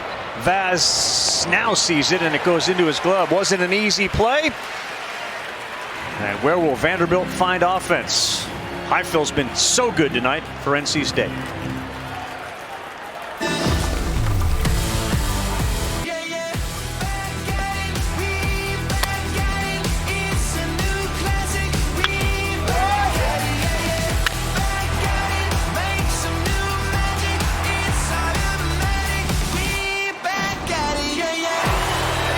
We welcome you back to the NCAA College World Series presented by Capital One. Just a couple of the sights and sounds that we have seen. Tennessee and Texas at 2 Eastern time. And how about that Virginia story? Jeff Michaels, the father of the hero on Sunday, called himself the luckiest man on the face of the earth. Logan Michaels hit his first home run of the season. Jeff, who was diagnosed with pancreatic cancer a couple years ago and is currently not showing any signs of the cancer, was here to see it. He was handed the ball and showed all sorts of emotion. It was an incredible moment. And Virginia 1-0. How about the interview after the game? Yeah. Both of them, right? Oh, it was unbelievable. The father and the son. Yeah, it really was. Very composed for all that they've had to go through. It's pulled foul. It's amazing. You kind of trivialize the whole thing and you realize, like, the man had pancreatic cancer, which is one of the worst diagnoses you want, and able to send his son away to Virginia. He talked about it, Logan, when he left, how difficult it would be to be that far away from his dad, dealing with what he was doing. His dad said, you got to go do it. It's the best thing for you. And here they were enjoying that moment. Amazing. That's a strikeout. Another one for Highfill, who is rolling here. Into the 7th, he picks up strikeout number 6, and Vanderbilt has shown no signs of offense. It's been the changeup. It's been great. NC State head coach Elliot Avent will tell you he's very sentimental. He keeps a lot of gifts in the dugout. He has a briefcase. He has a folder from Jim Valvano. He also has a green rock that he keeps in his pocket every game. It was a gift from former soccer coach George Tarantini, his daughter. She gave it to him during the middle of the season. The idea was that it gives uplifting energy. So he started putting it in his pocket, and that's what NC State started going on this run. So he said, you know what? It was a gift to me. I'm keeping it as long as we keep winning. Well, if Highfill keeps pitching this way, there's a good chance that's going to happen. I think that's always the key. Like, as long as we keep winning. I love it. It's working. But if we stop winning, I'm not going to use it anymore. We're going to something else. Next one from Sam Highfill. That's high and outside. I feel going a little Antonio Menendez from Wake Forest that throws from the side, then comes from the top, giving you different looks for a hitter. Third time around the line of just changing it up a little bit. Hitters do not look comfortable at all. How difficult is it to be able to throw from two different angles and do it effectively? It's tough. I mean, it's, I don't think he's going to hit as many spots from down there. It's like he's just trying to give him a different look. What's interesting is I don't think he's got to give him a different look. He's given him 2 hits so far. The look that he's given them, they have not looked comfortable so far. Isaiah Thomas has gone back-to-back punch-outs for Sam Highfill. He's got 7 now in the game. He's getting better. He's getting better as this thing goes on. This time elevating the fastball. He'll start down in the zone with that fastball, and they've shown the ability to do this. Take it. Luca Tresh moves all the way on the outside part of the plate. He's trying to elevate it. Does. Back-to-back strikeouts, 2 in the inning here in the 7th.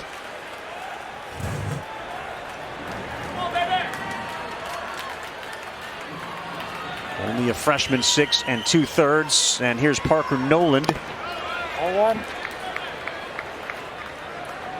92 pitches and 3 arms in the bullpen, all of whom have been fabulous power pitchers. And this one to right, and a diving catch made by Devontae Brown. Pitching and defense wins championships, and right now they are up 1-0, trying to go 2-0 in Omaha. Rare that Vanderbilt's made contact. When they have, Devontae Brown's been there to quiet them.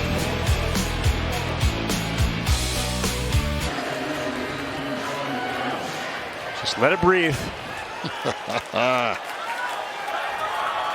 Party capital of the world, Omaha, Nebraska, for the College World Series. Think people are happy to be back at a ballpark? Especially when your team's up 1-0.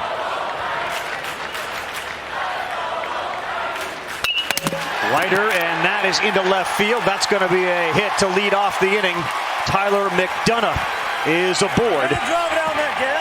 And for the first time tonight, the leadoff man is aboard. Tatum hit a leadoff homer, but no one's been on. Watch the bat right here, fellas. Oh. Ouch. Ooh, hit him 3 times.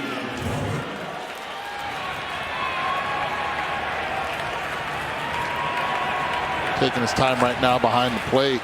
It's scary right there. That bat made contact 4 times. 1 with the baseball, another with the mask, and twice.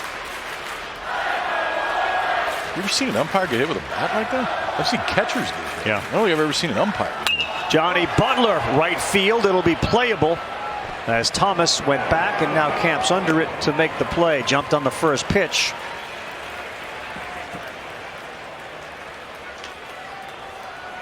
No, because if it hit the umpire in the mask, where would it have gotten Rodriguez? Yeah, that's a sweet part of the bat. Well, here comes Terrell Tatum, the designated hitter. It is 12th home run of the year. It's 1-0, and that's how we got here.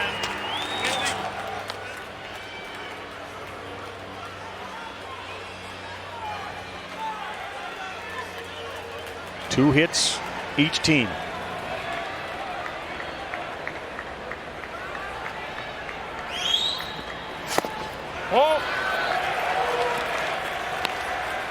It was a fastball down and in that Tatum hit to the seats in right.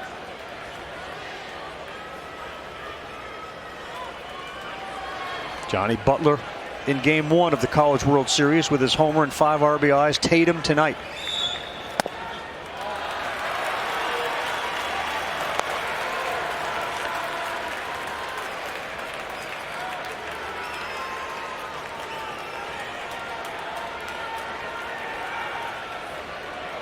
Next pitch for Jack Leiter will be number 90.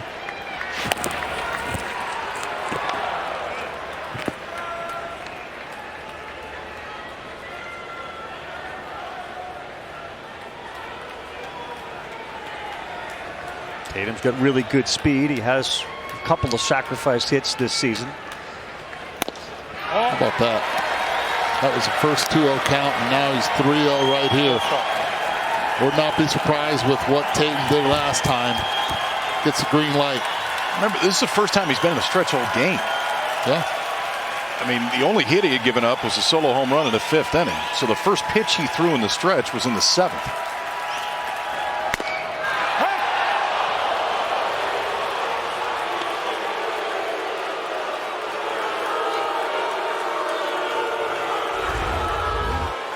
Watch Tatum right here. This ball could be up. He's like, okay. That's what happens when you hit one around 430 feet time before. What a pitch.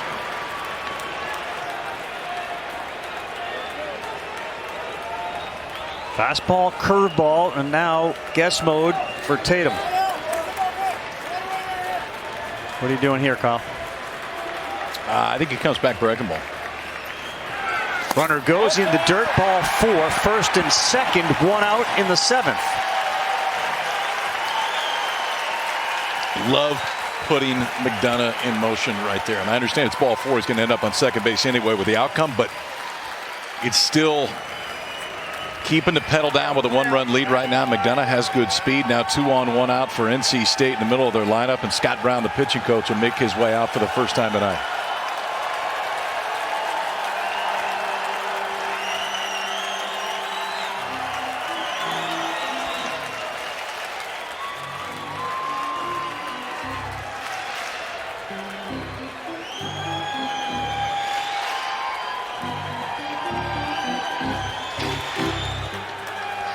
So the Rocker-Leiter combination have thrown consecutive games most of the year. They won both of those games 10 times. They split those games 5 times, and they lost both once.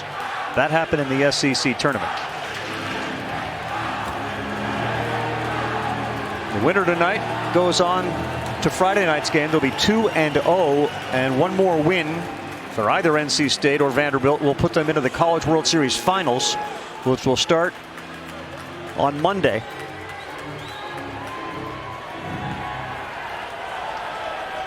And the loser has a much more difficult road. They will get Stanford. And that's a key stat right there. 25 of the last 30 have started 2-0. Jose Torres with McDonough at second, Tatum at first. Ball 1. And a little different Jack Leiter in this inning.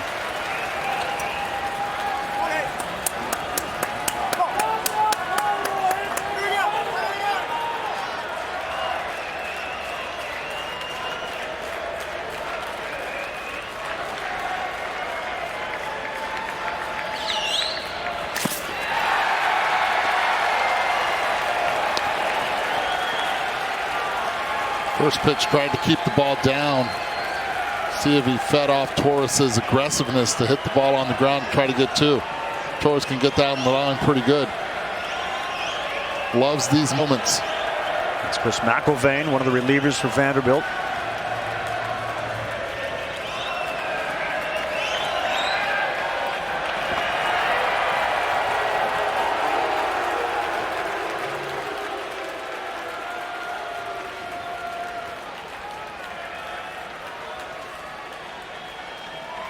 Two on, 2-0 count. Big pitch.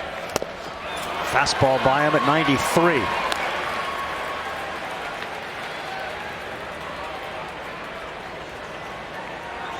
I'd stay right there.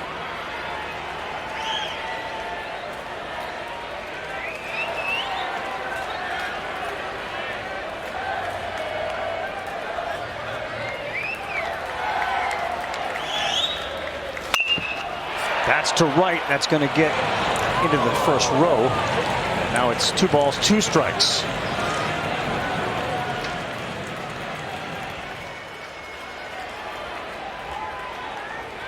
Jose Torres, originally from the Dominican, Maryland. Know him down in Miami.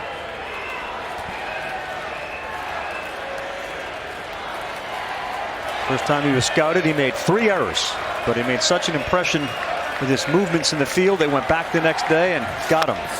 This is a slow roll. This is a tough play all around. Just eat that. He's safe at first. The bases are loaded now for NC State.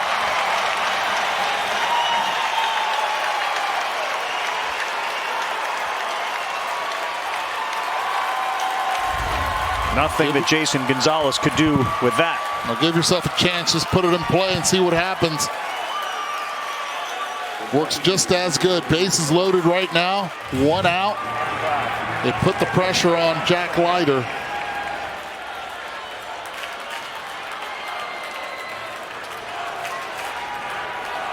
And that brings Luca Tresh to the plate. Struck out, hit a ball hard to the shortstop in the 5th. Bases loaded, 1-0. And Leiter on the ropes here with 1 down. Pitch number 99. Strike 1 at the knees at 94. Hey, you got to stay in the box, bud. Thank you. McDonough is at 3rd. Tatum at 2nd. Torres at 1st.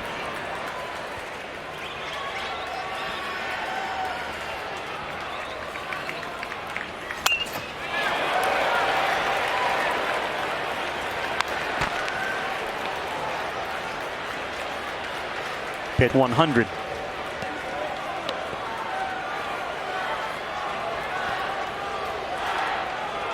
has gone 5 batters now without a strikeout.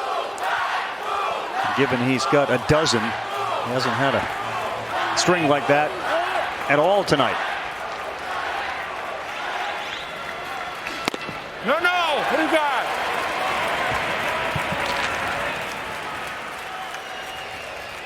Stay with it. The fastball. I believe that the line drive that Tresh hit to short was on a breaking ball earlier. It was. But in this situation all game long, after he's 0-2, he's shown the fastball up, and then he goes to the curveball down. See if he changes up his MO. Outside! 2-2, and that was 96 miles an hour. It may have been the fastest pitch that Leiter has thrown.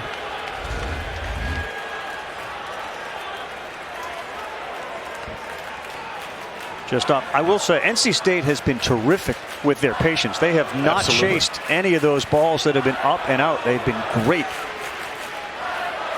And forced the pitch count up in what will likely be the last inning for Leiter, and he knows it. 2-2. That's strike 3 at 96. And it's strikeout 13, 2 down. Still got plenty in the tank right here. Best fastballs of the game have come in this 7th inning. Fastball 96 elevated up out of the zone. And just takes that 4-seamer and throws it right by Tresh.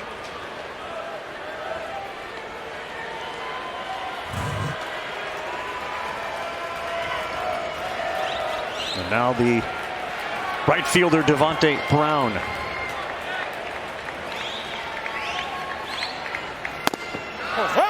Gets the high strike. Yeah, that one's up. That one's up, and there's been a few high strikes called, but that one side to side today for Billy Van Raphorst has been outstanding. There's been a few that just look to be up and out of the zone, but by and large, he's had a good night, real good night.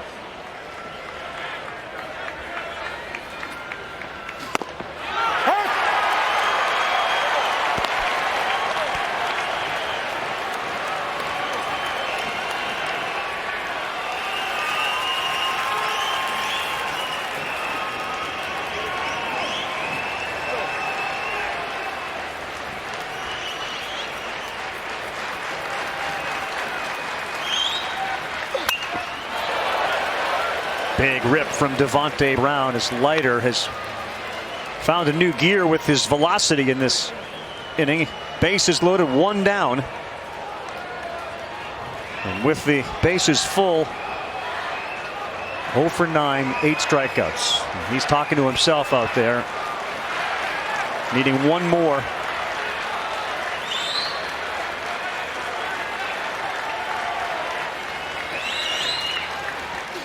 Will not chase. They have stayed off of that one all night.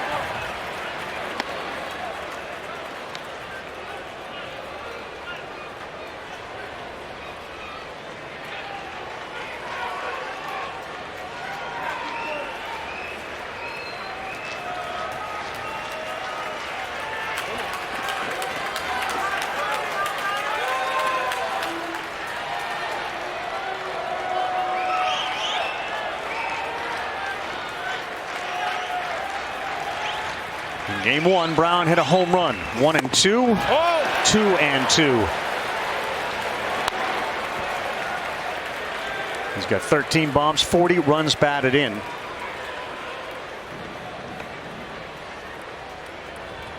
And 2 big grand slams this season.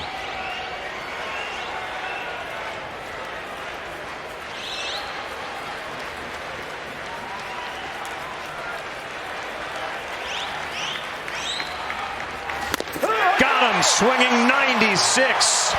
Strikeout 14, he leaves him loaded. Back to Highfill, pitching a shutout as we head to the 8th. 1-0 NC State.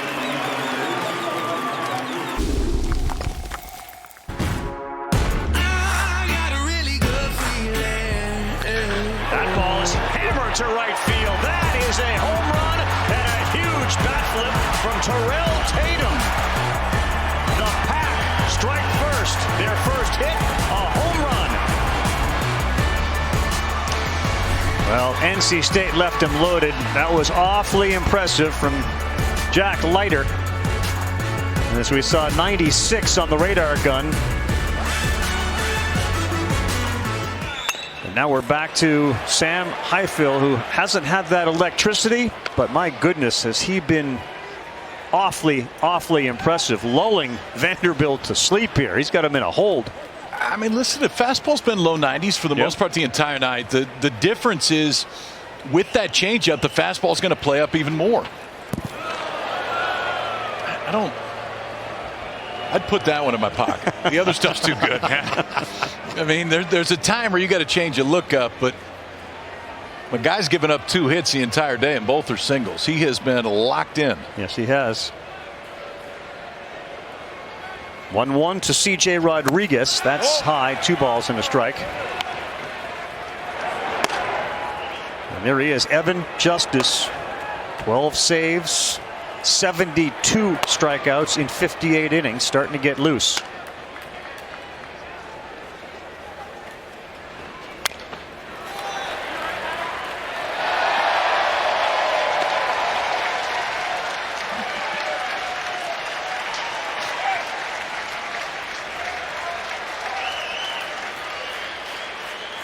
Packed house at TD Ameritrade, watching an incredible pitching duel between Sam Highfill for NC State, Jack Leiter for Vanderbilt. A 2-2 to Rodriguez. He went back to that sidearm, and it's 3-2. This is 7, 8, and 9 for Vanderbilt. They are the visiting team, batting in the top of the 8th.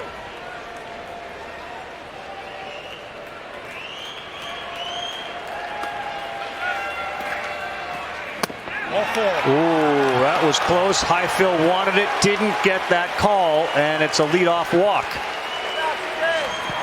Second walk of the game for Sam Highfill, and he's really filled it up tonight. Elevated fastball, that time the slider. We haven't seen too many of those. Okay, it did work a few times today when he dropped down and change up there. Fastball up and elevated, and the change up to get the strikeout looking. 7 strikeouts tonight for Highfill. Second walk, though, was a leadoff man on here in the 8th inning. Javier Vaz squares, gets it down to first. He is tagged out, and down to second base goes C.J. Rodriguez. Good effort by Highfill to pounce off the mound, make sure he had it in his glove, and tagged Javier Vaz. But now it's Vanderbilt for the first time tonight with a runner in scoring position. It's fundamental baseball right there. You have C.J. Rodriguez, not a fast runner. Moving him over was Vaz. And now you end up getting a pinch runner for C.J. at second base. Cooper Davis. Let's not forget last time he was the pinch runner at first base in game 1 for Vanderbilt. Yeah, you saying you guys know each other? So, KP, you have Justice out there, who's been great. You have 1 out in the 8th inning. If you're Avent or Clint Chrysler, when do you make the move? I do it now. Do you? Yeah, I do. I think the toughest thing for a pitching coach and a head coach to do is this. When so far the outcome is telling you everything has been great. You got Gonzalez at the plate, who was the star in the opener. He can hit it out and change the game right away. And I got a left-hander down to the bullpen. It's going to show you 95 to 97. It's that constant decision of, do you make a move before things start to maybe move a little bit too quick? And felt like they would go to the left-hander, and they do right here. So Sam Highfill's night will be over. He'll hand it over to Evan Justice. He ends up with 7 strikeouts. He's allowed only 2 hits to Vanderbilt, and he was outstanding. Here comes Justice. Highfill will wait. And as he exits, we'll take a timeout as well. What a night for the freshman.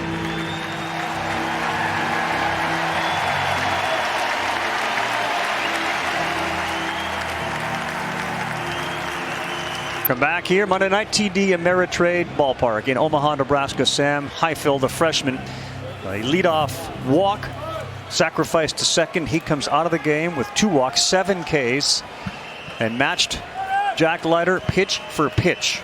And now we turn it over to the junior out of Richmond, Virginia, Evan Justice. He gets Jason Gonzalez, the hitting hero for Vanderbilt, in game 1.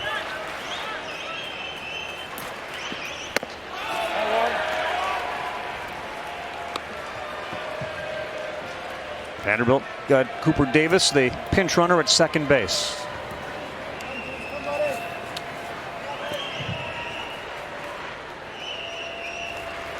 Tyler McDonough fairly shallow in center field, given what Gonzalez is capable of with his power. In the dirt, nice job behind the plate by Luca Tresh. You didn't see it, but Jose Torres was sprinting to back up third base just in case Davis decided to try to go from second. Yeah, that's a heck of a block right there. Justice 2 nights ago through 3 innings, faced 12 batters, 46 pitches. Asked upon now to get the final 5 outs here in this game. Behind 2-0. Really good one at the knees and away. 2-1.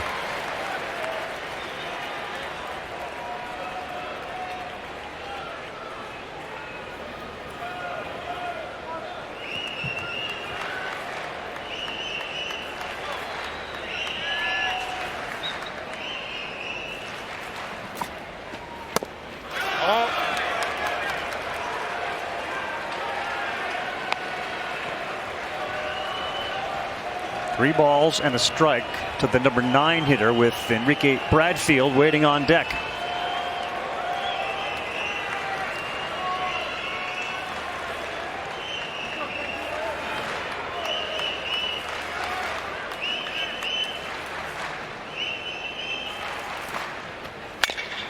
On the ground to second. Good hop there. Jarrett gets the second out, down to third base.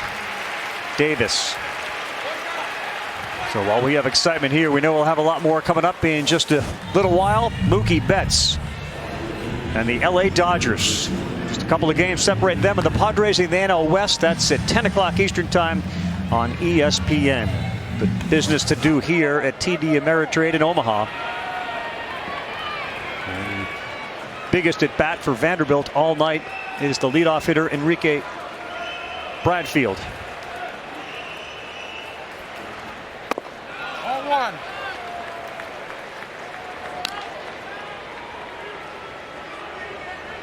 The Wolfpack feel incredibly confident when this guy's on the mound.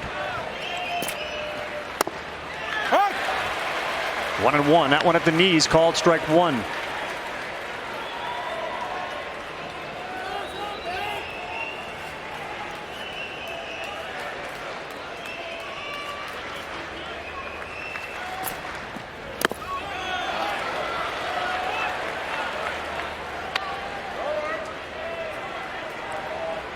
Evan Justice was a starter until March 29th. They threw him to the bullpen, and he has done nothing but put up zeros. 2-1. Good pitch. 2 balls, 2 strikes. Some movement underneath the arms of Bradfield. That two-seamer took off right there. He'd been away. Two-seamer started in. Watch his late movement. Bradfield starts his swing, and it is boring in on his hands. Now 2-2, and Bradfield has seen all fastballs so far. No. That's in there, strike three. You may have heard the home plate umpire say, nope, nope. Not sure if Bradfield wanted to get time, but he got locked up there by Evan Justice. Goes away, away, away, then with the two-seamer in, and then freezes him right here. Pitch in. No justice at all for Vanderbilt, but a lot of it for the Wolfpack. We're going to the bottom half of the eighth.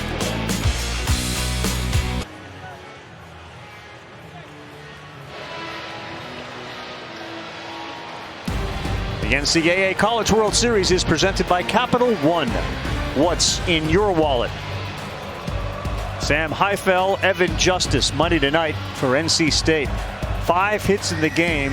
NC State leading it 1-0 thanks to a Terrell Tatum home run. They left him loaded last inning. Jack Leiter is back on the mound for Vanderbilt. Bit of a surprise. And the first pitch he throws, a hanging curveball that's dumped into left field. Wojtek Menchik is aboard. I'm a little surprised here. Thought he was done. I thought emotionally he was done in the last inning after having the bases loaded and pumping 96. And I think he thought he was going to be done as well. See how he regroups right here. 110 pitches, a high-stress inning in the bottom half of the 7th inning. This is a butt for sure. 7 sacrifices for JT Jarrett. Popped up, and that's a mistake for Jarrett. Usually so fundamentally sound, but he got under it. And he is out on a pop out to Dominic Keegan. You won't see that happen very much. I mean, it looked like it was push button. Yeah. Instead of trying to deaden it and sacrifice it, that ball came off hot. And watch the action right there. He's moving into it instead of trying to deaden it. That's what you want to do if you're a lighter pitch.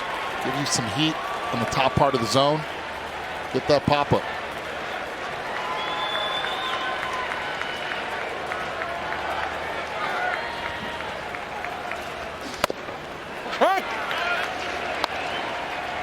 Strike one to Austin Murr. And the no-hitter he threw in his first game in the conference. Leiter threw 124 pitches.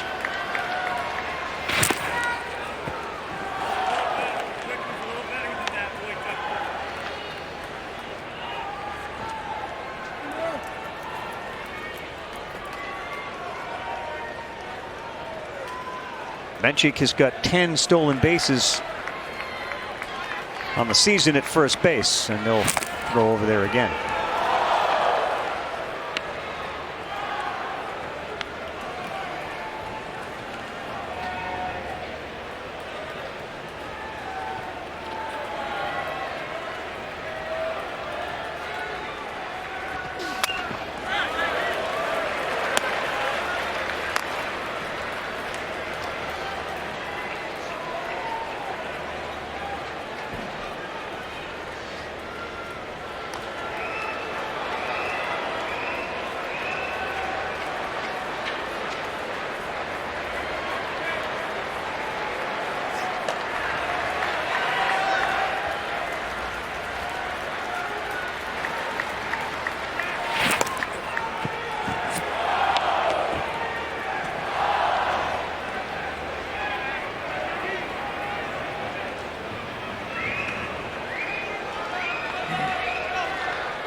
Elliott Avon picked up his 900th career win earlier this year. This would be the biggest one of his career if he can get it moved to 2-0 in the World Series and be within a win of getting to the World Series finals.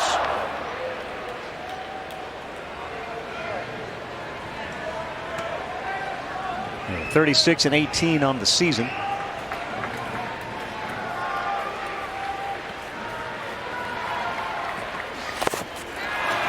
2-2.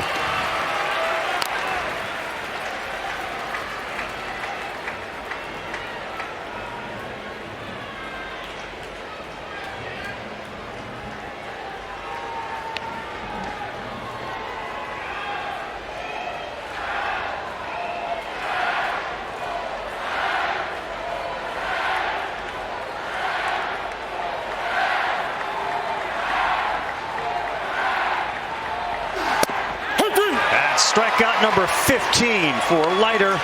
Murr, with bat on his shoulder, goes back to the bench. Man, it's been a display, KP. If you look at it right here, fastball. This time freezes him in the bottom of the zone. Look, last inning, he reared back and threw 96. Right now, that was 91 in the bottom half, still having his nasty breaking pitch to go along with it.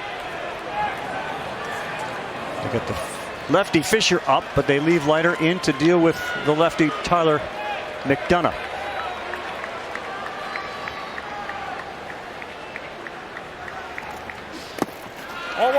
First pitch in the dirt. You know, guys, we talk all the time about the major league pitchers and the starters. They go 5 innings, 6 innings, and come out of the game. Here you are with a stud in college throwing into the 8th with 117. What's the difference? Days off, right? You end up having. But I mean, the starters get 5 or 6 innings. They come out. Here's a starter. Starters have days off in the majors, and Wojcik will take advantage of this and go down to second base. It's not C.J. Rodriguez behind the plate right now. Yeah, Maxwell Romero Jr., that fastball just up, and it's almost like he was trying to frame it a little bit too much. I mean, Rav, to your point, I think the thought process at this point, because Vanderbilt's got tomorrow off regardless, so even if you bring somebody in and you throw them a third of an inning, they're going to be hot in 2 days. I think the thought process is, at this point, we think the Leiter stuff is better than the stuff that we're going to go do down in the bullpen. If one more guy reaches, then I think they immediately go down to the bullpen. I was with Eddie. I was surprised he ran back out there in the 8th. Stuff's looked fine. But it is. We just don't see at the next level anybody throw 119 pitches. No, you don't. I mean, you also, you get 4 or 5 different guys you can pick from out of the bullpen at the next level or throw 98. So, not to say Vanderbilt's that far off, but they've got a few guys down there that can do close to the same. 2-1. McDonough bats outside. 3-1. There you go. That is the literal bird's eye view, as Scott Johnson, our director, all over that. Got the drone flying just above the light stanchion. And a very dangerous hitter, Johnny Butler, on deck. 3-1. Nope. Hesitating and not going to throw.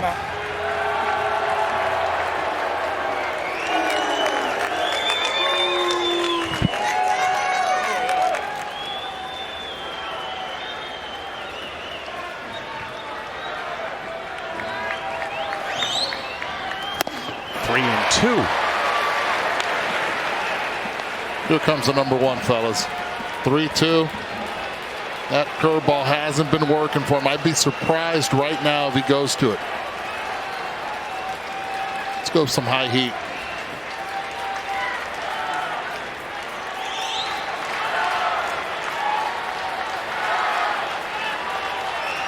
Looking for a strikeout, 16, and will not get it with that pitch. As a pitcher, Carl, the last part of the conversation is there are people who would look at Leiter and think this is jeopardizing his arm, his future. Is that overstating it? Yeah, entirely. I think that it is. Yeah, I mean, if you're doing this time in and time out, if you're doing it on short rest, there's a variety of things. The other thing is nobody really knows. Right. I mean, does throwing 80 or 120 or 40 jeopardize you anymore? But no, one time out doing this, doesn't to me at all. And this ball is hit to straightaway center field. Bradfield calls off Thomas, and he's there to make the play. Bottom of the 8th in the books. Chance.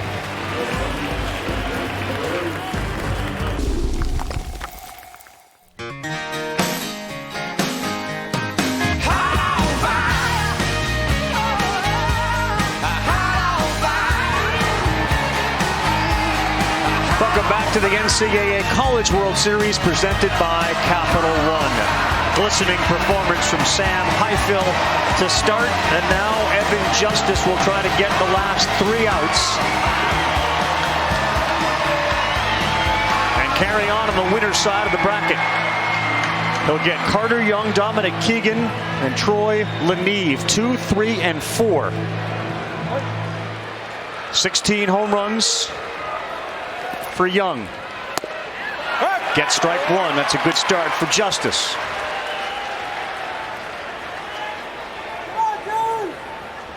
Don't forget Dodgers Padres about 30 minutes from now on the West Coast. Outside. That's off, 1-1.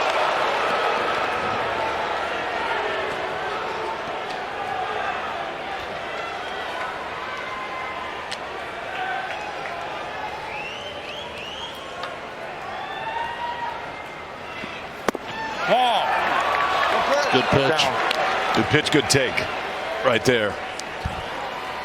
Justice had them both going so far. Two-seam fastball's good movement, and slider's good. Do you think it was there? Yeah, I thought that was a strike. That was. On the swing, I love it. And again, you're a hitter, you have to think middle the other way because there's a lot of tail on it. You make contact, hard contact, and you're trying to pull it. It's going to go right to the short hands of Torres at short. The 2-2 to Young. Fastball popped up towards the seats, and it's going to get into the seats here at TD Ameritrade.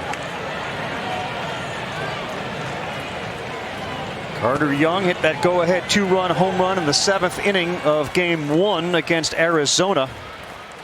6 foot 180-pound sophomore out of Washington State.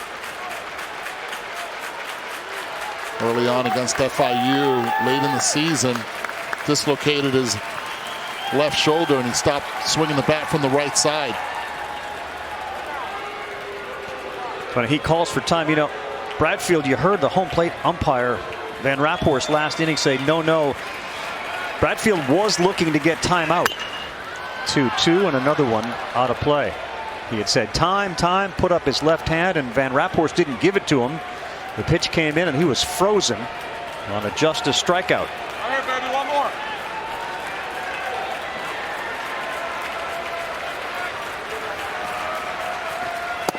Oh!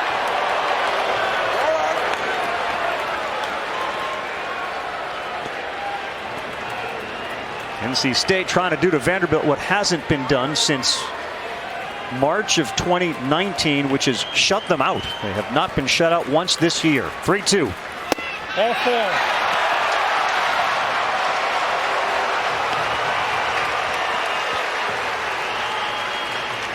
Couple of close pitches. There were some down that were called balls, and that one up called a ball. Leadoff man is aboard. And some borderline pitches right there that could have been called strikes. Third time to start an inning that Vanderbilt has gotten on base via the walk. So far, no runs across.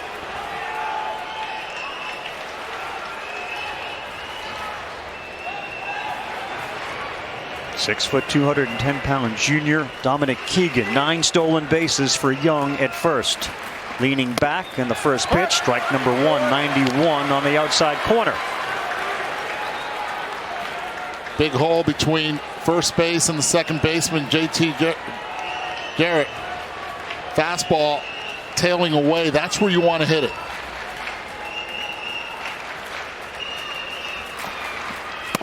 Ball's down.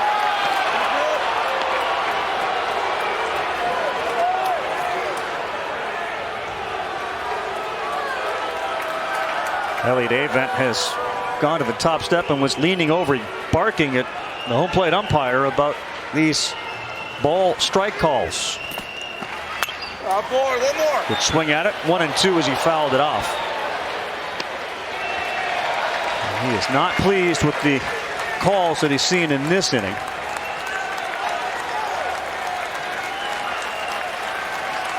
Watch Carter Young at first. Every time that Justice is set to throw, he's leaning back towards first. And this one on the ground. Jarrett, Torres, big double play for NC State. And they are 1 out away from moving on at 2-0.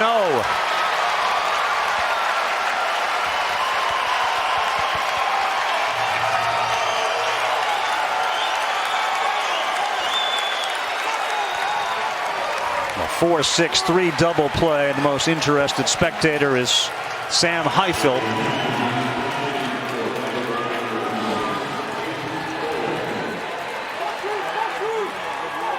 Tell you what, that was a great approach right there by Keegan. Hit it hard, but right at the sure hands of Jarrett at second base. The righty Tate Colwick sent up as a pinch hitter.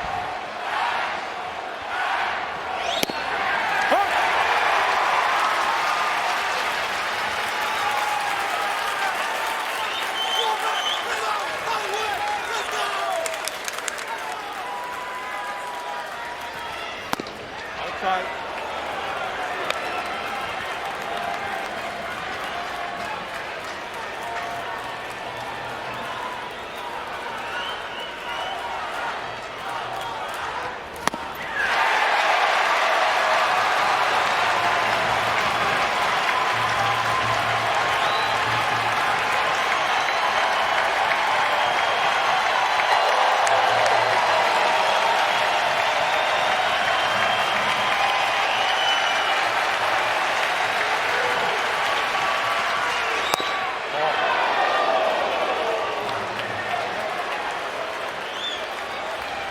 Highfill and Justice have held Vanderbilt to no runs and 2 hits.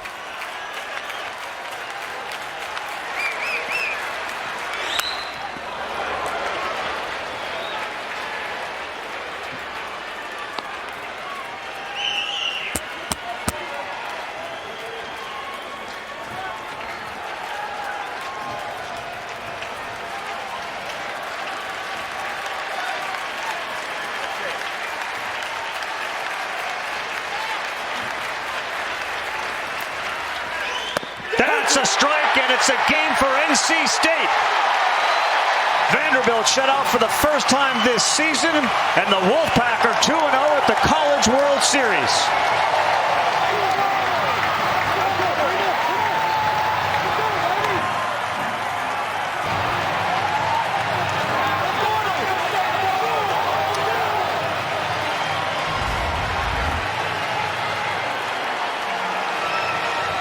Throws him right there with the breaking ball. That's pretty impressive. I mean, just all the way around. Evan Justice comes in, gets the last 5 outs. Sam Highfill was outstanding for NC State today. Jack Leiter goes complete game, punches out 15, gives up 4 hits, and gets beat.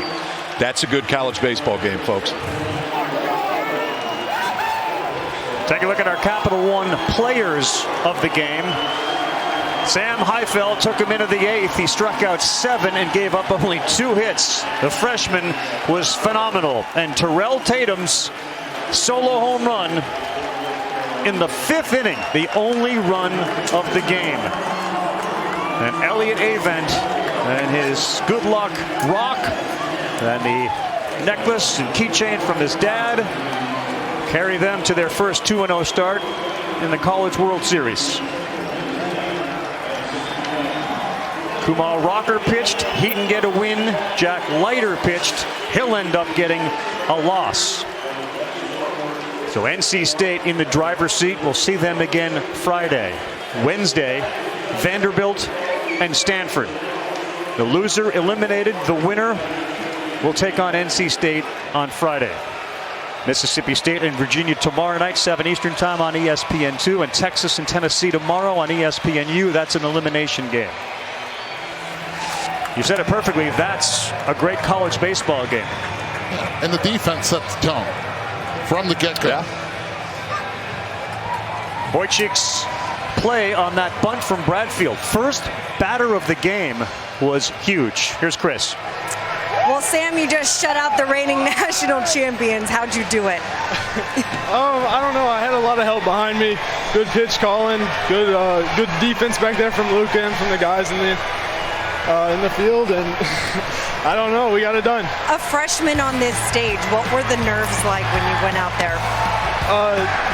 They were there, but I played in some tough environments the last couple of weeks. Louisiana Tech and then Arkansas last week, and we had a lot more of our guys here to support us tonight. So Your mom, your dad, your grandpa all went to NC State. Yeah. As you hear the fans chant, what's this moment feel like? it's awesome. I always dreamed coming here. growing up and being able to pitch in games like these, it's unbelievable. How has this team been able to make this ridiculous run? Well, I go back to when we were 1-8 in the ACC, I think 4-9 overall, and Coach came in the locker room and he was like, "We're gonna go on a run," and it's gonna happen sometime, and sure enough, it's happened. We stuck with it. These guys are unbelievable. Well, it's happening. I appreciate it, Sam. Congratulations. Thank you so much. What a performance from the freshman from Apex, North Carolina. How about the last 4 starts? Georgia Tech, 6 1/3, 1 run. Louisiana Tech, 5 1/3, no runs. He held Arkansas in check, and tonight gives up nothing against Vanderbilt. Pitching, defense, and timely hitting, and that's what NC State was able to do tonight. That was fun. That was fun. We're only 3 days into this thing. We get to see it all live, too. We're not done. We got a lot left. A lot left is right.